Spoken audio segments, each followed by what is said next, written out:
भद्रेषु नित्यं भगवती उत्तमश्लोके भक्तिर्भवति नैष्टिकी कृष्णाय वासुदेवाय देवकीनन्दनाय च नन्दगोपकुमाराय गोविन्दाय नमो नमः। ॐ अज्ञानतिमिरन्धस्य ज्ञानाञ्जनाशलाकाय चक्षुरोन्मिलितं येन तस्मै श्रीगुरुवे नमः। श्रीचैतन्यमनोभीष्टं स्थापितं येन भूतले स्वयं रूपकदामह्यं ददाति स्वपदान्तिकम्। वन्देऽहं श्रीगुरों श्रीयुतापदकमलं श्रीगुरुं वैष्णवांश्च श्रीरूपं साग्रजातं सहगणरघुनाथान्वितं तं सजीवं साद्वैतं सावधूतं परिजनासहितं कृष्णचैतन्यदेवं श्रीराधा कृष्णपादान् सहगणललिता श्रीविशाखान्वितं च। हे कृष्ण करुणा सिन्धो दीनबन्धो जगत्पते गोपेश गोपिकान्त राधाकान्त नमोस्तुते। तप्तकाञ्चन गौराङ्गी राधे वृन्दावनेश्वरी वृषभानुसुते देवी प्रणमामि हरिप्रिये। नमो विष्णुपादाय कृष्णपृष्ठाय भूतले श्रीमते भक्तिवेदान्त स्वामिनिधि नामिने।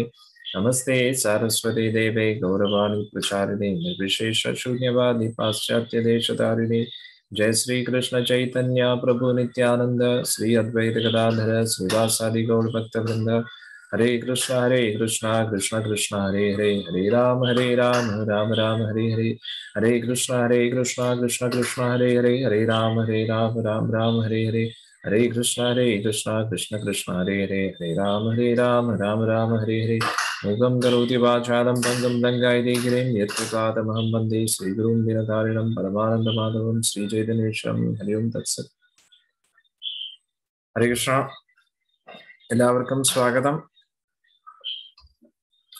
നമ്മൾ മഹാഭാരതം ചർച്ച ചെയ്യാൻ പോവുകയാണ്. പക്ഷെ മഹാഭാരതത്തിന് മുമ്പായിട്ട് നമ്മൾ ഭാരതവർഷം എവിടെയാണ് എന്നതിന്റെ അന്വേഷണത്തിലാണ്. പറ്റുന്നവരൊക്കെ വീഡിയോ ഓൺ ചെയ്യാം, ബുദ്ധിമുട്ടില്ലാത്തവർക്ക്. ഹരേ കൃഷ്ണ. കേൾക്കാമോ? എല്ലാവർക്കും കേൾക്കുന്നുണ്ടോ? ഓക്കെ. ബുദ്ധിമുട്ട് ഇല്ലാത്തവരെല്ലാം വീഡിയോ ഓൺ ചെയ്യാം. ഓക്കെ.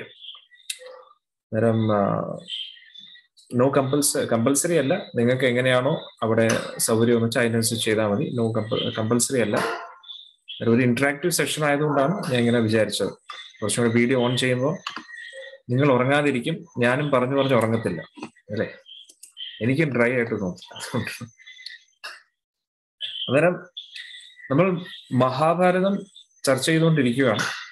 പക്ഷെ മഹാഭാരതത്തിന് ഒരു നമുക്ക് ഇൻട്രസ്റ്റിംഗ് ആയിട്ട് തോന്നുന്നത് എപ്പോഴാണോ ആ മഹാഭാരതം എവിടെയാണ് നടന്നത് എന്ന് മനസ്സിലാക്കുന്നതാണ്. യഥാർത്ഥത്തിൽ ആ ഭാരതവർഷമൊക്കെ എവിടെയാണ് ഇരിക്കുന്നത് എന്ന് മനസ്സിലാവുമ്പോഴാണ് കുറച്ചും കൂടെ അതിന് ക്ലാരിറ്റി വരുന്നതും. അന്നേരത്തേക്ക് നമുക്ക് മനസ്സിലാവും ആ ഭീമസേനൻ എന്ന് പറയുന്നത് സാധാരണ വ്യക്തികളൊന്നുമല്ല, പാണ്ഡവരൊക്കെ സാധാരണ വ്യക്തികളല്ല എന്ന് നമുക്ക് മനസ്സിലാവും. അല്ലെങ്കിൽ നമ്മളെപ്പോഴും മഹാഭാരതം എന്ന് പറയുമ്പോൾ സീരിയലിൽ കാണുന്ന ആ ഒരു മഹാഭാരതത്തെയാണ് നമ്മൾ എപ്പോഴും ചിന്തിക്കുന്നത് അല്ലെ? എന്തോ അമ്പും വില്ലുമായിട്ട് ഇങ്ങോട്ടും ഇങ്ങോട്ടും കുത്തി കൊല്ലുന്നു അങ്ങനെയൊക്കെയുള്ള രീതിയിൽ വളരെ സിമ്പിൾ ആയിട്ട് വിചാരിക്കും. പക്ഷെ അവര് സാധാരണ അസ്ത്രങ്ങൾ വെച്ചൊന്നും അല്ല കളിക്കുന്നത്.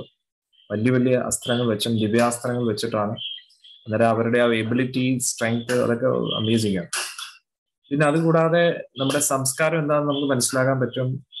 നമ്മുടെ എത്ര വലിയൊരു കൾച്ചറായിരുന്നു നമ്മുടെ.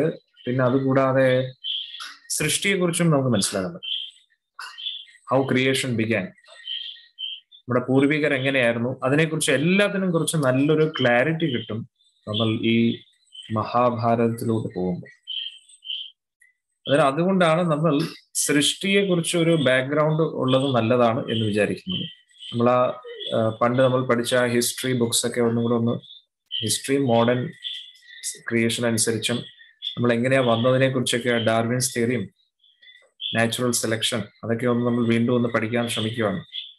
അതായത് നമ്മൾ അതിലൂടെയൊക്കെ ഉദ്ദേശിക്കുന്നതെന്ന് പറഞ്ഞു കഴിഞ്ഞാൽ എന്താണ് അവരുടെ ഒരു കോൺസെപ്റ്റ് അനുസരിച്ച് ഇതൊക്കെ എങ്ങനെയാണ് നടന്നത് എന്നതൊക്കെയാണ് നമ്മൾ ചർച്ച ചെയ്യുന്നത്.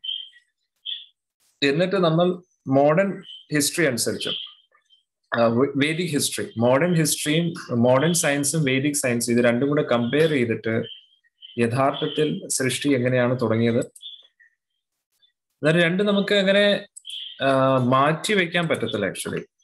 കാരണം പൊതുവെ അവർ പറയുന്നു വേദങ്ങളിൽ പറയുന്ന എല്ലാം ലോജിക്കൽ അല്ല എന്ന് പറയുന്നു. എന്നിട്ട് നമ്മൾ പറയുന്നത് അവര് പറയുന്നത് ലോജിക്കൽ അല്ല, അങ്ങനെയാണ് പൊതുവെ പറയുന്നത്. അന്നേരം രണ്ടുപേരും അങ്ങോട്ടും ഇങ്ങോട്ടും വിട്ടുകൊടുക്കത്തില്ല. പക്ഷെ സത്യം പറഞ്ഞു കഴിഞ്ഞാൽ കൂടുതൽ ക്ലാരിറ്റി നമുക്ക് വേദങ്ങളിലൂടെയാണ് കിട്ടുന്നതെങ്കിലും അവർ പറയുന്നതും പൂർണ്ണമായിട്ട് നമുക്ക് തിരസ്കരിക്കാൻ പറ്റുന്നു. കാരണം എന്തായാലും അവർ കുറെ ഇപ്പൊ ഉദാഹരണത്തിന് നമ്മൾ മോഡേൺ സയൻസ് അനുസരിച്ച് നോക്കുകയാണെങ്കിലും കറക്റ്റ് ആയിട്ട് നമുക്ക് പല പല കാര്യങ്ങളും പ്രെഡിക്റ്റ് ചെയ്യാൻ പറ്റുന്നുണ്ട്. ഒരു കോസ്മിക് ഫെനോമിനൻ എപ്പോഴാണ് എക്ലിപ്സ് നടക്കുന്നത് അതൊക്കെ കറക്റ്റ് ആയിട്ട് അതൊക്കെ നേരത്തെ പ്രെഡിക്റ്റ് ചെയ്യാൻ പറ്റുന്നുണ്ട്. അതുകൂടാതെ ഓരോ പ്ലാനറ്റ്സിന്റെ അതിന്റെയൊക്കെ പൊസിഷൻസും അതൊക്കെ കറക്റ്റ് ആയിട്ട് അത് ഇത് കണ്ടുപിടിക്കാൻ പറ്റുന്നുണ്ട്. അന്നേരം അതൊന്നും തെറ്റാണെന്ന് പറയാൻ പറ്റത്തില്ല. തെറ്റാണെന്ന് പറഞ്ഞാൽ ആൾക്കാർ വിചാരിക്കും ഇതെന്തോന്ന് പറയും അല്ലെ.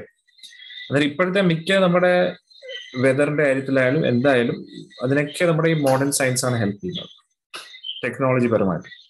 അന്നേരം പ്രധാനമായിട്ടും എന്താ സംഭവിച്ചതെന്ന് വെച്ചാൽ എസ്പെഷ്യലി നമ്മുടെ ആ മുഗൾ റൂളൊക്കെ വന്നതിന് ശേഷം, അതിന്റെ ശേഷം ആ ബ്രിട്ടീഷ് റൂൾ വന്നതിന് ശേഷം നമുക്ക് ആ ഒരു ഏൻഷ്യന്റ് വിസ്ഡമായിട്ടുള്ള ആ ഒരു കണക്ഷൻ നഷ്ടപ്പെട്ടു. അതാണ് യഥാർത്ഥത്തിൽ സംഭവിച്ചത്. നമ്മുടെ ഒരു പരമ്പര ഉണ്ടായിരുന്നു, ഇതിനെയൊക്കെ മെയിൻറ്റെയിൻ ചെയ്ത് കൊണ്ടുപോകുന്ന ഒരു പരമ്പര ഉണ്ടായിരുന്നു. ആ പരമ്പര നഷ്ടപ്പെട്ടു. അന്നേരം ആ ഒരു വേദങ്ങളുമായിട്ടുള്ള കണക്ഷനൊക്കെ വിട്ടുപോയി. അതാണ് യഥാർത്ഥത്തിൽ സംഭവിച്ചത്. എന്നിട്ട് അതുകൂടാതെ ഉള്ളതിനെ കൂടുതൽ ഊതിപ്പെരുപ്പിച്ച് കാണിക്കുന്ന പോലെ ബ്രിട്ടീഷുകാർ നമ്മളെ ആ ഒരു ഹിസ്റ്ററിയൊക്കെ മാറ്റി കൂടുതൽ അവരെങ്ങനെയാണോ നമ്മുടെ ഇന്ത്യയെ നമ്മൾ കാണേണ്ടത് എന്ന് തീരുമാനിച്ച് അവരൊരു ഹിസ്റ്ററി റെഡിയാക്കി. അതാണ് നമ്മൾ ഭാരതീയർ പഠിച്ചുകൊണ്ടിരുന്നത്, നമ്മുടെ ആ ഒരു മോഡേൺ ജനറേഷൻ അന്നത്തെ. അതിന്റെ അടിസ്ഥാനത്തിലാണ് നമ്മളെല്ലാം കണ്ടുകൊണ്ടിരിക്കുന്നത്. അന്നേരം ഇതിനെക്കുറിച്ച് നമ്മൾ ഒന്നും കൂടെ ഒന്ന് അനലൈസ് ചെയ്യാം. എന്തായാലും നമുക്ക് തുടങ്ങാം. എല്ലാം റെഡി? ഓക്കെ, വളരെ ഇൻട്രസ്റ്റിംഗ് ആണ്, ശ്രദ്ധിച്ച് കേൾക്കുക. അന്നേരം നമ്മളിപ്പോ ഇന്നത്തെ ഇതിൽ പോകാൻ പോകുന്നത് മോഡേൺ സയൻസ് അനുസരിച്ച് എങ്ങനെയാണ് അവർ ഈ സൃഷ്ടി കാണുന്നത്, അതിനെക്കുറിച്ചാണ്. എങ്ങനെയാണ് ബിഗ് ബാങ്, അതൊക്കെ നമ്മൾ അറിഞ്ഞിരിക്കേണ്ടത് നല്ലതാണ്. കാരണം നമ്മുടെ കുട്ടികൾ പഠിക്കുന്ന ഇതൊക്കെയാണ്. അത് നമ്മളും അറിയണം ഈ മോഡേൺ സയൻസ് പ്രകാരം ഈ ബിഗ് ബാങ് എന്ന് പറയുന്നത് എന്താണ്. കൂടുതൽ ഡീറ്റെയിൽ ആയിട്ട് നമ്മൾ അതിൽ പോകുന്നില്ല, കാരണം അത്രയും ഡീപ്പായിട്ട് പോയിട്ട്, കാരണം അതിൽ ഒരുപാട് നമുക്ക് ക്ലാരിറ്റി എന്ന് പറഞ്ഞാൽ അത് നമ്മുടെ വിഷയമല്ല. പക്ഷെ നമ്മൾ എന്തായാലും റൂപാജി എപ്പോഴും പറയുന്നു you should know something of everything എന്ന് പറയും അല്ലെ. നമുക്ക് മൊത്തത്തിൽ അറിയാൻ പറ്റിയില്ലെങ്കിലും കുറച്ചെങ്കിലും നമ്മൾ അതിനെക്കുറിച്ച് അറിഞ്ഞിരിക്കുന്നത് നല്ലതാണ്. അവർ പലപ്പോഴും ഈ വേർഡ് ജഗ്ലറി ഒക്കെ യൂസ് ചെയ്യും അല്ലെ, വാക്കുകൾ കൊണ്ട് കളിക്കും. അന്നേരം നമുക്ക് മനസ്സിലാണ് എന്താണ് ഈ സംഭവം ഒക്കെ അല്ലെ. ബിഗ് ബാങ് എന്ന് കേൾക്കാനൊക്കെ എന്തോ വലിയൊരു ഹോളിവുഡ് മൂവി മാതിരി പേരൊക്കെയാണ്, പക്ഷെ എന്നാലും സംഭവം എന്താണെന്നൊക്കെ നമ്മൾ മനസ്സിലാക്കിക്കണം. അന്നേരം കുറച്ചൊക്കെ ഒരു ഐഡിയ കിട്ടുന്നത് നമുക്ക് നല്ലതാണ്. ഓക്കെ, നമുക്ക് അന്നേരം പോവാം. എന്താണ് ഈ സംഭവം?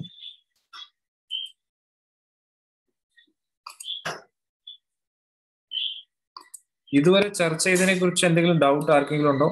ഡൗട്ട് ഉണ്ടെങ്കിൽ കൈപൊക്കാം. ഡൗട്ട് ഇല്ല, ഉറപ്പാണല്ലോ?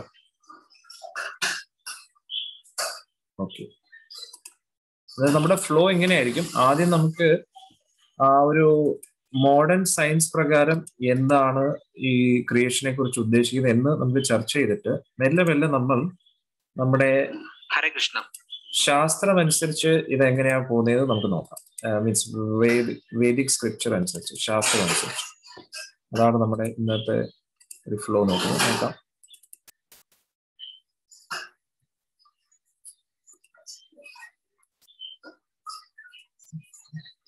എല്ലാവർക്കും സ്ക്രീൻ കാണാൻ പറ്റുന്നുണ്ടോ? ഹരേ കൃഷ്ണ. ആരെങ്കിലും ഒരാൾ അൺമ്യൂട്ട് ചെയ്തിട്ട് പറയാം.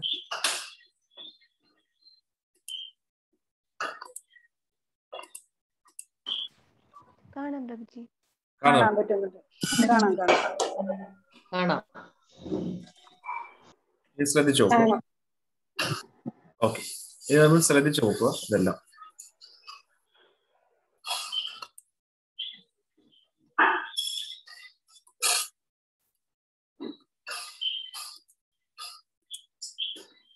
Now let us see the beginning, evolution and structure of the universe. ഇത് നമ്മുടെ ഇസ്കോണിൽ തന്നെ ഒരു റിസർച്ച് ചെയ്യുന്ന ഒരു ടീമാണ് ഇത് റെഡിയാക്കിയത്. അന്നേരം ബോംബെയിലുള്ള നമ്മുടെ ചൗപ്പാട്ടിയിൽ. നമുക്ക് നോക്കാം എന്താണ് അവർ പറയുന്നത്. അത് കഴിഞ്ഞ ഇതിൽ സെർച്ച് ചെയ്ത പോലെ ഈ മെയിൻ ആയിട്ടുള്ള ഇവരൊക്കെയാണ് ഈ നമ്മുടെ മോഡേൺ സയൻസിന്റെ അടിത്തറ എന്ന് പറയുന്നത്. Plato, Aristotle, Ptolemy, Copernicus. വേണമെങ്കിൽ നിങ്ങൾ പേരുകളൊക്കെ നോട്ട് ചെയ്യാം, എന്നിട്ട് ഗൂഗിളിൽ സെർച്ച് ചെയ്യാം അവരുടെ റിസർച്ച് എന്തൊക്കെയാണ്. അന്നേരം ഈ ഗ്രീക്ക് ഫിലോസഫർ ആയിട്ടുള്ള പ്ലാറ്റോ ആണ് ആദ്യമായിട്ട് ഈ ആസ്ട്രോണമിയെ കുറിച്ച് ഒരു, അതായത് ഞാൻ പറയുന്നത് നമ്മളിപ്പോൾ പോകുന്നത് വെസ്റ്റേൺ ഐഡിയോളജി അനുസരിച്ചാണ്. പാശ്ചാത്യ സയൻസ് അനുസരിച്ച് അവരെങ്ങനെയാണ് ഈ ഒരു ഇതിനെ കാണുന്നത് എന്നതാണ് നമ്മളിപ്പോൾ പഠിക്കുന്നത്. നമ്മുടെ വൈദികമല്ല പഠിക്കുന്നത്. കാരണം നമ്മൾ ഇപ്പോഴത്തെ ലോകം എങ്ങനെയാണ് ഈ ലോകത്തെ കാണുന്നത് എന്ന് മനസ്സിലാക്കിയിട്ട് നമ്മൾ അതിനൊരു ആൾട്ടർനേറ്റീവ് ഓപ്ഷൻ കൊടുക്കുകയാണ്. ഇത് ക്ലിയർ ആയോ എല്ലാവർക്കും? അല്ലെ? നമ്മളൊന്ന് റിഫ്രഷ് ചെയ്യുക. നമ്മൾ കുട്ടിക്കാലത്ത് പഠിച്ച പല കാര്യങ്ങളും, മറക്കാൻ ആഗ്രഹിക്കുന്ന പല കാര്യങ്ങളുണ്ട്, അതിനെ ഒന്ന് ഓർമ്മിപ്പിക്കാൻ നോക്കുക. അല്ലെ? പരീക്ഷയ്ക്ക് എഴുതാൻ വേണ്ടി മാത്രം, പാസ്സാവാൻ വേണ്ടി മാത്രം തട്ടിക്കൂട്ടി റെഡിയാക്കിയ കുറെ കാര്യങ്ങളുണ്ട്. അന്നേരം ഇനി നമ്മൾ അതും കൂടെ ഒന്ന് റിവൈസ് ചെയ്യുക. എല്ലാം എന്താണ് നമ്മൾ പഠിച്ചത്, അല്ലെ? അതൊക്കെ ഒന്ന് റിവൈസ് ചെയ്തതിന് ശേഷം ഇപ്പോഴത്തെ സയൻസ്, ഇപ്പോഴത്തെ ലോകം എങ്ങനെയാണ് നമ്മുടെ ഈ ലോകത്തെ കാണുന്നത് എന്നൊരു ഐഡിയ കിട്ടിയതിന് ശേഷം നമ്മൾ നമ്മുടെ ഭാഗത്ത് നിന്ന് ഭാഗവതത്തിന്റെ അടിസ്ഥാനത്തിലും മഹാഭാരതത്തിന്റെ അടിസ്ഥാനത്തിലും ഈ ലോകം എങ്ങനെയാണ്, ഇത് രണ്ടും കൂടെ കമ്പയർ ചെയ്യുക. അന്ന് നമുക്കൊരു ക്ലാരിറ്റി കിട്ടും. കാരണം അതിനെ പൂർണ്ണമായിട്ടും ബഹിഷ്കരിക്കാനും പറ്റത്തില്ല. കാരണം അവരുടെ ഒരു ആംഗിളിൽ വെച്ച് പറയുകയാണ്, അവരുടെ ഒരു വിഷൻ വെച്ച് പറയുകയാണ്. അത് കുറച്ചും കൂടെ ഒബ്സർവേഷൻസിന്റെ അടിസ്ഥാനത്തിലാണ്. ഒബ്സർവേഷൻ എന്ന് പറഞ്ഞാൽ എന്താണ്, അവരെന്താണ് കാണുന്നത് അതിന്റെ അടിസ്ഥാനത്തിലാണ് പറയുന്നത്. അന്നേരം നമ്മുടെ മഹാഭാരതവും ഭാഗവതവും ഒക്കെ നമുക്ക് കാണാൻ പറ്റാത്ത കാര്യങ്ങളെ കുറിച്ചാണ് പറയുന്നത്. ഇതൊരു വേറൊരു വിഷനെ കുറിച്ചാണ് പറയുന്നത്. അന്നേരം രണ്ടുപേരെയും തെറ്റ് പറയാൻ പറ്റത്തില്ല. ഇപ്പൊ മോഡേൺ സയൻസ് പറയുന്നത് നമുക്ക് ഒബ്സർവ് ചെയ്യാൻ പറ്റുന്ന കാര്യങ്ങളെ കുറിച്ചാണ് പറയുന്നത്. അന്നേരം അവര് കാണുന്നതിനനുസരിച്ച് അവർ അത് സത്യമാണെന്ന് പറയുന്നു. എന്നിട്ട് നമ്മൾ പറയുന്ന എല്ലാം തെറ്റാണെന്ന് പ്രൂവ് ചെയ്യാൻ നോക്കുന്നു. പക്ഷെ നമുക്ക് എത്ര അവരെ ഒരിക്കലും അവരുടെ മുമ്പിൽ ഒരിക്കലും നമുക്ക് ഇതൊന്നും പ്രൂവ് ചെയ്യാൻ പറ്റത്തില്ല. കാരണം അവര് പ്രൂവ് ചെയ്യാൻ ഉപയോഗിക്കുന്ന ഉപകരണങ്ങൾ വെച്ച് നമുക്ക് ഇതൊന്നും ഒരിക്കലും പ്രൂവ് ചെയ്യാൻ പറ്റില്ല. കാരണം ഇതൊരു വേറൊരു ഡയമെൻഷനെ കുറിച്ചാണ് സംസാരിക്കുന്നത്. ഇത് മനസ്സിലാവുന്നുണ്ടോ? ഇത് ക്ലാരിറ്റി വരുന്നുണ്ടോ എല്ലാവർക്കും? എത്ര പേർക്ക് സംശയമുണ്ട് ഇനിയും ഇതിനെക്കുറിച്ച്, നമ്മൾ ഇപ്പോൾ ചർച്ച ചെയ്തതിനെ കുറിച്ച്? ചുരുക്കത്തിൽ പറഞ്ഞു കഴിഞ്ഞാൽ നമ്മൾ സംസാരിക്കുന്ന കുറച്ച് ഹയർ സ്റ്റാൻഡേർഡിൽ പഠിപ്പിക്കുന്ന കാര്യങ്ങളാണ്. ഇപ്പൊ first standard, second standard, third standard, fourth standard, fifth standard. അന്നേരം ഈ ഫസ്റ്റ് സ്റ്റാൻഡേർഡിലെ കുട്ടി ഇങ്ങനെ പറഞ്ഞുകൊണ്ടിരിക്കും ഇത് തന്നെയാണ് എല്ലാം എന്ന് പറഞ്ഞു കഴിഞ്ഞാൽ നമുക്ക് ഒരിക്കലും ഫിഫ്ത് സ്റ്റാൻഡേർഡിൽ പഠിപ്പിക്കുന്ന കാര്യം ഫസ്റ്റ് സ്റ്റാൻഡേർഡിലെ കുട്ടികൾ ഒരിക്കലും പഠിപ്പിക്കാൻ പറ്റില്ല. അവര് പറയുന്ന അനുസരിച്ച് അതാണ് കറക്റ്റ്, അവർക്ക് അത്രേ അറിയൂ, അത് നമ്മൾ സമ്മതിച്ചു കൊടുക്കുകയും ചെയ്യണം. അന്നേരം ഇത് നമ്മൾ പറയുന്നത് കുറച്ചും കൂടെ ഹയർ ഡയമെൻഷൻസിനെ കുറിച്ചാണ്. അതൊക്കെ പ്രത്യക്ഷത്തിൽ മനസ്സിലാക്കണമെങ്കിൽ ഈ കാർമിക് ലെവലിൽ ഒരുപാട് ക്വാളിഫിക്കേഷൻ വേണം. കർമ്മം, കുറച്ചും കൂടെ ബെറ്റർ കർമ്മം വേണം. അതിനനുസരിച്ച് നമുക്ക് ഇതൊക്കെ കൂടുതൽ ഹയർ ലെവലിലുള്ള കാര്യങ്ങളൊക്കെ ആക്സസ് ചെയ്യാൻ പറ്റും. ഇത് ക്ലിയർ ആയോ എല്ലാവർക്കും? അതായത് ചുരുക്കത്തിൽ പറഞ്ഞാൽ ഈ ദേവന്മാർ എങ്ങനെയാണോ ഈ ലോകത്തെ കാണുന്നത് അതാണ് നമ്മൾ നമ്മുടെ വേദങ്ങളിൽ പറയുന്നത്, ഭാഗവത്തിൽ പറയുന്നത്. അന്നേരം ആ മനുഷ്യരുടെ ഇടയിലും ദേവന്മാരെ പോലെയുള്ള യോഗ്യതയുള്ളവർ, അതായത് പാണ്ഡവർ അങ്ങനെയുള്ളവരൊക്കെ, അവർക്കും ഈ ലോകത്തെ അതേപോലെ കാണാൻ പറ്റും. അന്നേരം നമ്മൾ ഇപ്പോൾ ജീവിക്കുന്ന നമ്മൾ പോലും നമ്മുടെ കർമ്മം കൊണ്ട് നമ്മുടെ ക്വാളിറ്റി കൂട്ടുകയാണെങ്കിൽ, നമ്മുടെ പുണ്യം കൂടുകയാണെങ്കിൽ, നമ്മൾ ഈ ഒരു ശരീരത്തിൽ ഇരുന്നാലും നമുക്ക് അതൊക്കെ കാണാൻ പറ്റും. 100% പെർഫെക്ഷനിൽ കാണാൻ പറ്റിയില്ലെങ്കിലും സാധാരണ മനുഷ്യര് കാണുന്നതിനെക്കാട്ടിയും കുറച്ചും കൂടെ ബെറ്റർ ആയിട്ടുള്ള രീതിയിൽ നമുക്ക് ഇതൊക്കെ കാണാം. ഇത് ക്ലിയർ ആയോ? ക്ലിയർ ആയി? ഓക്കെ. ഉദാഹരണത്തിന് ചില മന്ത്രങ്ങളൊക്കെ പറയുന്നുണ്ട്. ആ മന്ത്രങ്ങളൊക്കെ ഇത്ര ദിവസം ഉച്ചരിച്ചു കഴിഞ്ഞാൽ ചില കാര്യങ്ങളൊക്കെ നമുക്ക് കാണാൻ പറ്റും. ഏത് മന്ത്രമെന്ന് ചോദിക്കരുത്, ഞാൻ പറഞ്ഞു തരും. ചില മന്ത്രങ്ങളൊക്കെ അന്നേരം ഇത്ര പ്രാവശ്യം ഈ മന്ത്രങ്ങളൊക്കെ ഉച്ചരിച്ചു കഴിഞ്ഞാൽ നമുക്ക് ചില കാര്യങ്ങളൊക്കെ കാണാൻ പറ്റും. അത് സത്യമായിട്ടുള്ള കാര്യമാണ്. ഓക്കെ. അന്നേരം അങ്ങനെ കുറെ കാര്യങ്ങളുണ്ട്. അന്നേരം ഈ ക്വാളിഫിക്കേഷൻ നമുക്ക് യോഗ വഴി നേടിയെടുക്കാം. യോഗ വഴി ധ്യാന നിമഗ്നായിട്ട് നമ്മുടെ കുണ്ടലിനി ശക്തികളെയൊക്കെ അവേക്കൻ ചെയ്ത് അങ്ങനെ നമുക്കിത് കാണാൻ പറ്റും. അല്ലെങ്കിൽ പിന്നെ ദേവന്മാരുടെ അനുഗ്രഹത്താൽ നമുക്ക് കാണാൻ പറ്റും. അല്ലെങ്കിൽ പിന്നെ മന്ത്രശക്തിയാൽ കാണാൻ പറ്റും. മന്ത്രങ്ങൾ, ചില മന്ത്രങ്ങൾ ഉച്ചരിച്ചു കഴിഞ്ഞാൽ അതിന്റെ അടിസ്ഥാനത്തിൽ നമുക്ക് കാണാൻ പറ്റും. പിന്നെ ചിലപ്പോഴൊക്കെ ചില മരുന്നുകളൊക്കെ കഴിച്ചാൽ നമ്മൾ ഈ ക്രോസിനും ഇതൊന്നും അല്ല ഞാൻ ഉദ്ദേശിക്കുന്നത്. നമ്മൾ ഉപരി ലോകങ്ങളിൽ ലഭിക്കുന്ന ചില മരുന്നുകളൊക്കെ ഉണ്ട്. അന്നേരം അങ്ങനെയുള്ള മരുന്നൊക്കെ നമ്മൾ ഉപയോഗിക്കുകയാണെങ്കിൽ അതിന്റെ സഹായത്തിൽ നമുക്ക് ഇതൊക്കെ കാണാം. അന്നേരം അത് നമുക്ക് ഒരുപാട് ക്ലിയർ, ഇതൊക്കെ മനസ്സിലായല്ലോ? ഓക്കെ. അന്നേരം ഇപ്പോൾ നമ്മൾ കുട്ടിക്കാലം പോലെ പഠിച്ചത് എന്തൊക്കെയാണോ അതിലോട്ടാണ് നമ്മൾ പോകുന്നത്. നോക്കാൻ എന്തൊക്കെയാണ്. അന്നേരം പൊതുവെ നമ്മുടെ മോഡേൺ സയൻസ് അനുസരിച്ച് ഈ ഗ്രീക്ക് ഫിലോസഫർ ആയിട്ടുള്ള പ്ലാറ്റോ എന്ന് പറയുന്ന ഒരു വ്യക്തിയിൽ നിന്നാണ് നമ്മുടെ ആസ്ട്രോണമി തുടങ്ങുന്നത്. അദ്ദേഹമാണ് ആസ്ട്രോണമിയെ കുറിച്ച് പറഞ്ഞത്. അതിനുശേഷം അരിസ്റ്റോട്ടൽ എന്ന് പറയുന്ന ഒരു സയന്റിസ്റ്റ് ഉണ്ട്. അദ്ദേഹവും ജിയോസെൻട്രിക് മോഡലാണ് കൊണ്ടുവന്നത്. ജിയോസെൻട്രിക് മോഡൽ കഴിഞ്ഞ ആഴ്ച നമ്മൾ ചർച്ച ചെയ്തു. എത്ര പേർക്ക് ഓർമ്മയുണ്ട് ജിയോസെൻട്രിക് മോഡൽ എന്താണ്? ആരാണ് അതിന് ഉത്തരം പറയാൻ പോകുന്നത്? ജിയോസെൻട്രിക് ആരാണ് മഹാരഥി ഉത്തരം പറയാൻ ധൈര്യം കാട്ടുന്ന? യെസ്, അൺമ്യൂട്ട് ചെയ്തേ മധുജി. യെസ്, പറയും മധുജി. ഹരേ കൃഷ്ണ പ്രഭുജി. ജിയോസെൻട്രിക് മോഡലില് ഭൂമി ഉരുണ്ടത് അല്ല എന്നാണ് പറയുന്നത്. ഉരുണ്ടതല്ലെന്നോ? അല്ല, തിരിച്ച് ഉരുണ്ടതാണെന്നാണ് പറയുന്നത്. ഉരുണ്ടതാ? ഹെലിയോസെൻട്രിക് അല്ല, സൂര്യനെ അല്ല, ഭൂമിയെ അധിഷ്ഠിതമാക്കിയാണ് ജിയോസെൻട്രിക്കിൽ പറയുന്നത്. ഹെലിയോസെൻട്രിക്കിൽ സൂര്യനെ അധിഷ്ഠിതമാക്കി പറയുന്നു. കറക്റ്റാണോ പ്രഭുജി? എല്ലാവർക്കും മനസ്സിലായോ? എത്ര പേർക്ക് മനസ്സിലായി? മനസ്സിലായില്ല. എനിവേ, ഗുഡ് അറ്റംപ്റ്റ്, കൊള്ളാം. യെസ്, അജു സർ അൺമ്യൂട്ട് ചെയ്തേ. യെസ്, എന്താണ് ജിയോസെൻട്രിക് മോഡൽ?